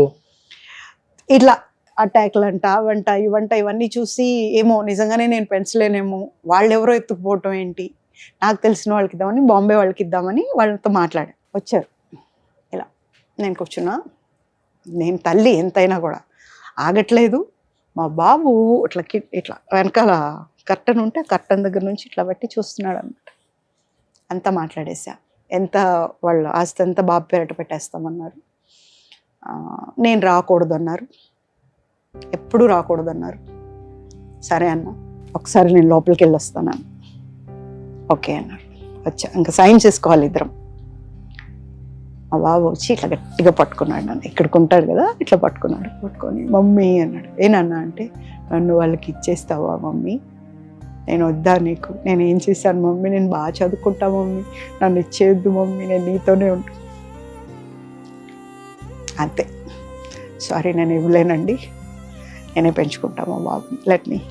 నేను ఎన్ని కష్టాలైనా పడతా కానీ మా బాబుని ఇవ్వను అని చెప్పి ఆ బుజ్జి చేతులు పట్టుకున్నాయి చూడండి. ఆ ఫీల్ ఈ రోజు కూడా నాకు ఎప్పుడైనా బాబుని కోప్పడతాను కదా, టక్కున అది గుర్తొస్తుంది. ఇలా పట్టుకొని నన్ను తిడతావా మమ్మీ అన్నట్టు అనిపిస్తుంది అనమాట. సో అంతే, ఇవ్వలేకపోయా. దానికోసం ఈ జన్మకి ఇంకెంతే, మా బాబు తప్ప ఇంకేం లేదు, ఏ ఆలోచన లేదు. మొన్న ఎవరో అడిగారు, ఆమె ఎవరో సింగర్ పెళ్లి చేసుకుంది, ఈమె ఎవరో ఆర్టిస్ట్ పెళ్లి చేసుకుంది, ఒకరికొకరు తోడు ఉండాలి చివరిది. ఎందుకండి తోడు? ఇద్దరు ఉన్నారుగా. బోర్ కొడితే ఒక నిమిషం ఫోన్ చేసి బాగున్నారా అంటే మీరు మాట్లాడతారుగా, ఇంకా బోర్ ఎక్కడి నుండి వస్తుంది? అక్కర్లేదు, చాలు. ఈ లైఫ్కి ఒక్కసారి పడేంత తప్పు నేను చేయలేదు. మరి ఏ జన్మలో చేశానో నాకు తెలియదు, కానీ చాలా పడ్డాను. చాలా అంటే కొన్ని చెప్పడం కూడా రాలేదు నాకు. అలా అలా అలా పెంచలేదు అమ్మ నాన్న, ఒక రౌడీలాగా పెంచారు నన్ను. రౌడీలాగే ఉన్నా, ఇప్పటికీ అలాగే ఉంటాను. కానీ పడ్డా, ఎందుకు పడ్డానో ఇప్పటికీ అర్థం కాదు. ఏమో ఎప్పుడో చేసుంటాను తప్పు, అందుకనే పడ్డానేమో. కానీ ఇంకా పడే ఓపిక లేదు, పడకూడదు అనుకుంటున్నా. ఇంకా వీటికి అంతటికి ఫుల్ స్టాప్ పెట్టి నాకున్నంతలో నాకు వస్తుంటాయి కదా క్యారెక్టర్స్, అవి చేస్తూ మర్చిపోవాలి, అక్కడే పోవాలి ప్రాణం, అంతే, ఇంకే ఆలోచన లేదు. గ్రేట్ అండి. సింగిల్ పేరెంట్ కష్టాలు వాళ్ళు వీళ్ళు చెప్తుంటే వింటాం, కానీ ఇలా రియల్గా చెప్తుంటే ఆగట్లేదు ఎమోషన్గా నాకు కూడా అస్సలకి. ఎక్కడికైనా వెళ్తే ఇద్దరు గుడికి వెళ్ళినప్పుడు బిడ్డను మధ్యలో పెట్టుకొని ఇలా పట్టుకొని వెళ్తుంటారు.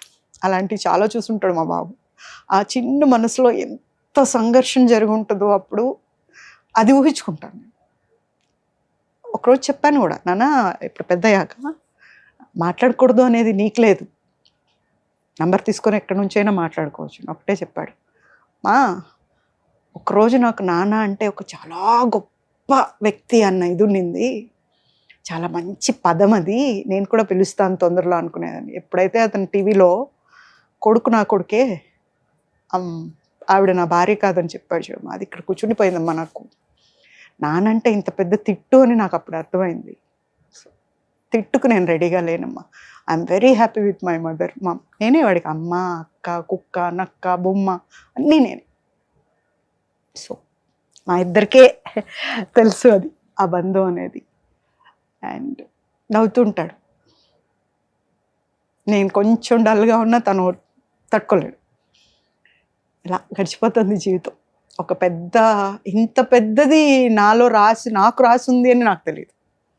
ఆడుతూ పాడుతూ ఏదో చిల్లరగా రౌడీగా ఉంటాను కదా, ఆకతాయిగా ఉంటాను కదా, అల్లరి చేస్తూ ఉంటాను ఎక్కువ.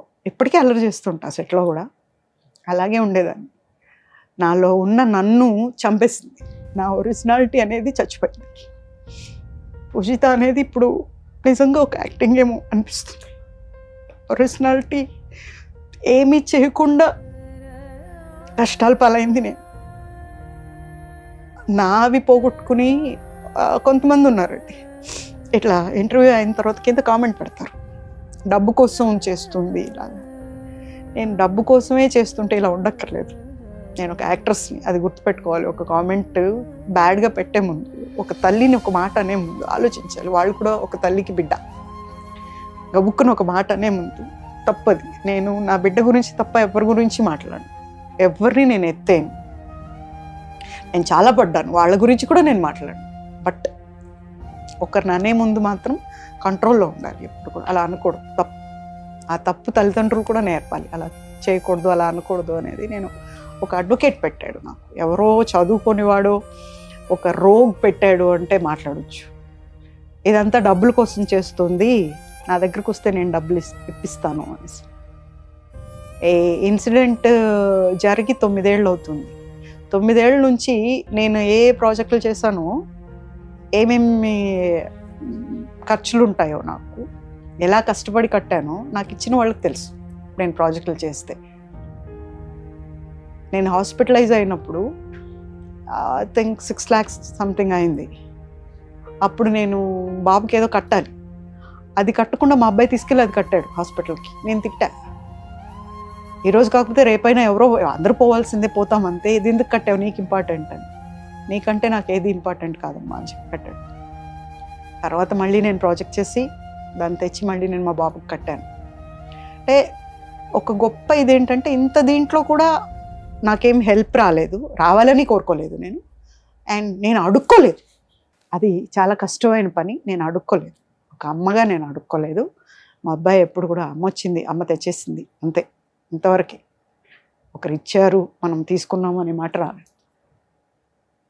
చిన్న చిన్నవి ఉంటాయి కదా, వెండి అంట, చిన్న బంగారం అంట, ఏమైనా ఉంటాయి కదా, అవన్నీ అమ్మేశాను. అంటే పెట్టుకుంటే చూడాల్సింది ఏం లేదు, మా అబ్బాయిగా నేను ఎలా ఉన్నా చూస్తాడు. మామూలుగా జీన్స్లో ఉంటాము, ఏం పెట్టుకుంటాం? అప్పుడు ఇంత ఉన్నప్పుడు చీరలు కట్టినప్పుడు పెట్టలేదు, మనకు అలవాట్లేదు. ఇప్పుడు ఏం పెట్టుకుంటాం? ఇప్పుడు మా అబ్బాయి బాగుండాలి అంతే. సో అందుకని ఇంట్లో ఉన్న సిల్వర్, గోల్డ్ అంత చిన్నవి కూడా అమ్మేసుకున్నారు. అంతా అమ్మేశాను. కారు ఉందా? ఉంది. ఓకే. షూటింగ్కి వెళ్ళడానికి ఇబ్బంది అవుతుంది కదా ఇబ్బంది అది కూడా అమ్మేస్తాను అన్నాను. బాబు ఎలా వెళ్తావమ్మా, వద్దు నీకు అలవాట్లేదు కదా అంటే నేను ఇండస్ట్రీకి వచ్చిన తర్వాత 3 నెలల్లోనే కార్ కొని పెట్టారు నాకని మా నాన్నగారు. అప్పటి నుంచి ఇప్పటి వరకు కార్ లేకుండా వెళ్ళలేదు.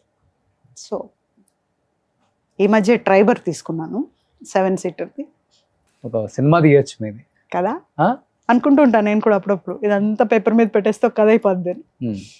మంచి కథ.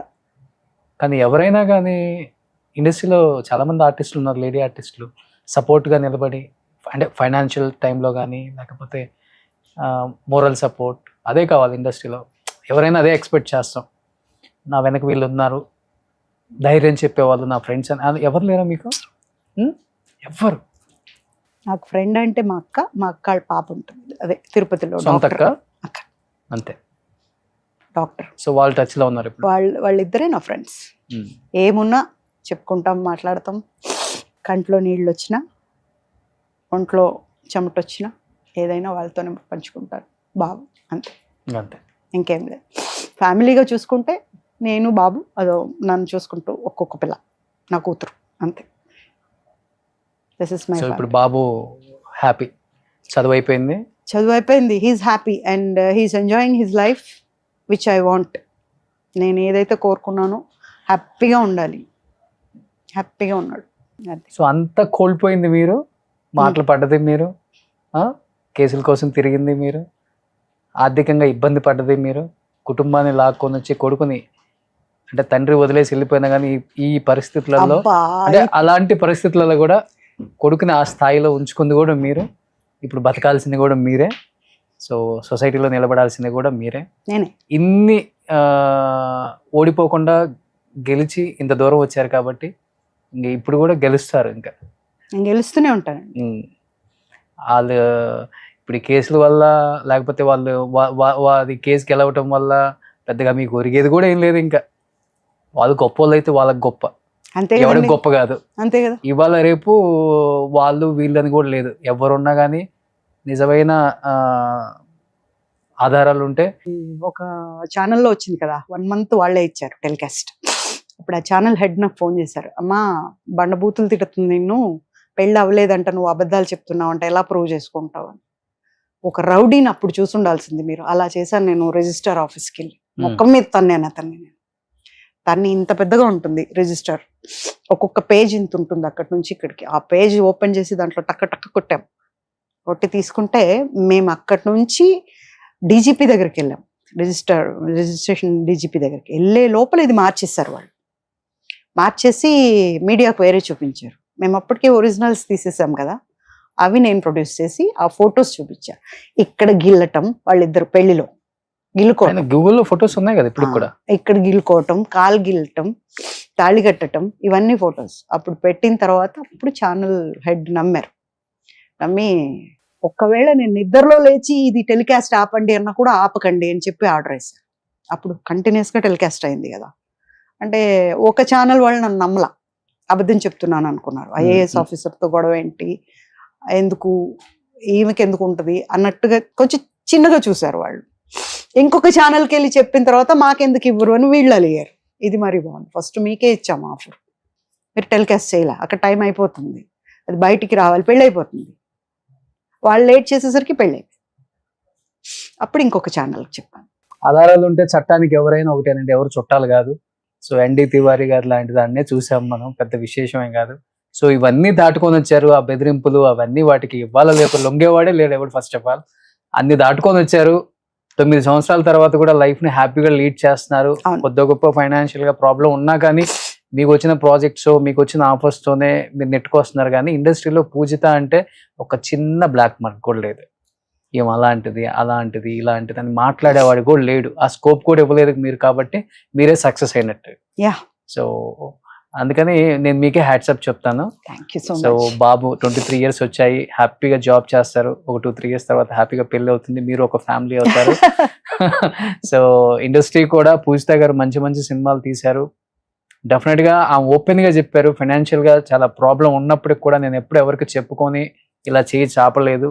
ఉన్న దాంట్లోనే ఇంట్లో ఉన్న గోల్డ్ సిల్వర్ అమ్ముకొని నా కష్టమే నేను పడ్డాను. కానీ ఎవరిని చేయి చాచి, అంటే ఆమె అడిగితే ఇచ్చే వాళ్ళు చాలా మంది ఉంటారు, ఉన్నారు. గొప్ప గొప్ప యాక్టర్స్ తో వర్క్ చేశారు, కానీ అది తనకి ఇష్టం లేదు, అలాంటి ఫ్యామిలీ నుంచి రాలేదు. దేహి అనే పొజిషన్ నాకు వచ్చినా నేను అడగకూడదు, నా కష్టంతో నేను బతకాలి. మర్చిపోయా, ఒక్క ఇన్సిడెంట్ చెప్తాను. ఉమ్. నరేష్ ఉన్నారు కదా, హీరో నరేష్, అవును, సీనియర్స్ పెద్ద నరేష్ గారు. అన్నయ్య, ఆయన మాత్రం నేను హాస్పిటల్లో ఉన్నప్పుడు హెల్ప్ చేశాను. మనం తిని లేదనుకోవడం, అది నాకు తెలియదు. నేను బెడ్ లో అన్కాన్షియస్ గా ఉన్నప్పుడు బాబు దగ్గరికి పంపించారంట, వాళ్ళు హెల్ప్ చేశారు. ఓకే. ఆయన సో ఇప్పుడు నేను అడిగితే అన్నయ్య నువ్వు ముందు ఇంటికి రా కోతి అంటారు. ఓకే. బట్ నేను కష్టంలో ఉన్నప్పుడు ఎప్పుడు కూడా మనం అలాంటి పని చేయకూడదు, అడుక్కోకూడదు. సో ఇండస్ట్రీ ఆమె ఏది కూడా ఫైనాన్షియల్ గా నేను ఇబ్బంది పడుతున్నాను, నాకు డబ్బు కావాలని అడగట్లేదు, మంచి క్యారెక్టర్స్ ఇవ్వండి. సో తెలుగులో చాలా సినిమాలు చేస్తున్నాం మనం, వెబ్ సిరీస్లని, ఓటీటీకి ఎన్నో చేస్తున్నాం. మంచి క్యారెక్టర్కి ఇప్పటికి కూడా అక్క క్యారెక్టర్లకి చాలా బాగా సూట్ అవుతారు పూజిత గారు. అమ్మ క్యారెక్టర్లకైనా మంచి క్యారెక్టర్స్ ఇచ్చి సపోర్ట్ చేసి, ఇలాంటి వాళ్ళు మన వాళ్ళని రోడ్డును పడకుండా ఫైనాన్షియల్గా అండ్ మన వాళ్ళని మనమే కాపాడుకోవాలి, అది మనకి గౌరవం. కాబట్టి మరి చేతులు జోడించి అడుగుతున్నాను, డైరెక్టర్స్ అండ్ ప్రొడ్యూసర్స్, మన తెలుగు వాళ్ళు టాలెంట్ ఉన్న వాళ్ళు చాలా మంది గొప్ప వాళ్ళు ఉన్నారు, అందరికి మంచి అవకాశాలు ఇవ్వాలి మనస్ఫూర్తిగా కోరుకుంటున్నాను. పూజిత గారు థ్యాంక్ యూ సో మచ్. ఏదో చాలా చిన్నగా ఉంటుంది మీ లోపల జర్నీ, అంటే మీ పర్సనల్ లైఫ్ అనుకున్నాను, కానీ ఇంత పెద్ద స్టోరీ ఉంటుంది, ఇంత జరిగిందని నాకు తెలియదండి నిజంగా. ఎప్పటి నుంచో ఇంత బాధను లోపల పెట్టుకొని ఇంత హ్యాపీగా సంతోషంగా నవ్వుతూ అందరిని నవ్విస్తూ మంచి విల్లీ క్యారెక్టర్స్ చేస్తూ అందరిని మెప్పిస్తున్నారు, అందరు మెప్పు పొందుతున్నారు. ఆ ఆశీస్సులే మిమ్మల్ని ఇంత దూరం తీసుకొచ్చాయండి. ఇంకపై కూడా ఇలాంటి ఆశీస్సులే మీకు ఈ ఇంటర్వ్యూ తర్వాత నాకు తెలిసి ఐస్ ఓపెన్ అయిపోతే. సో ఒకసారి అందరు ఐ ఓపెన్ అయిపోతే డెఫినెట్ గా ఇండస్ట్రీ కూడా మీరు ఏంటో తెలుసుకుంది కాబట్టి మీకు ఒక వాల్యూ ఇస్తుందని నేను అనుకుంటున్నానండి. So be happy. Thank you. Strong women. Okay. So thank you so much. Thank you too. చేతులు జోడించి మనస్ఫూర్తిగా నమస్కారం పెట్టాలనిపించింది మీకు నిజంగా. Come on. సుమన్ టీవీలో మీ పర్సనల్ అండ్ బిజినెస్ ప్రమోషన్స్ కోసం కింది నెంబర్కి కాంటాక్ట్ చేయండి.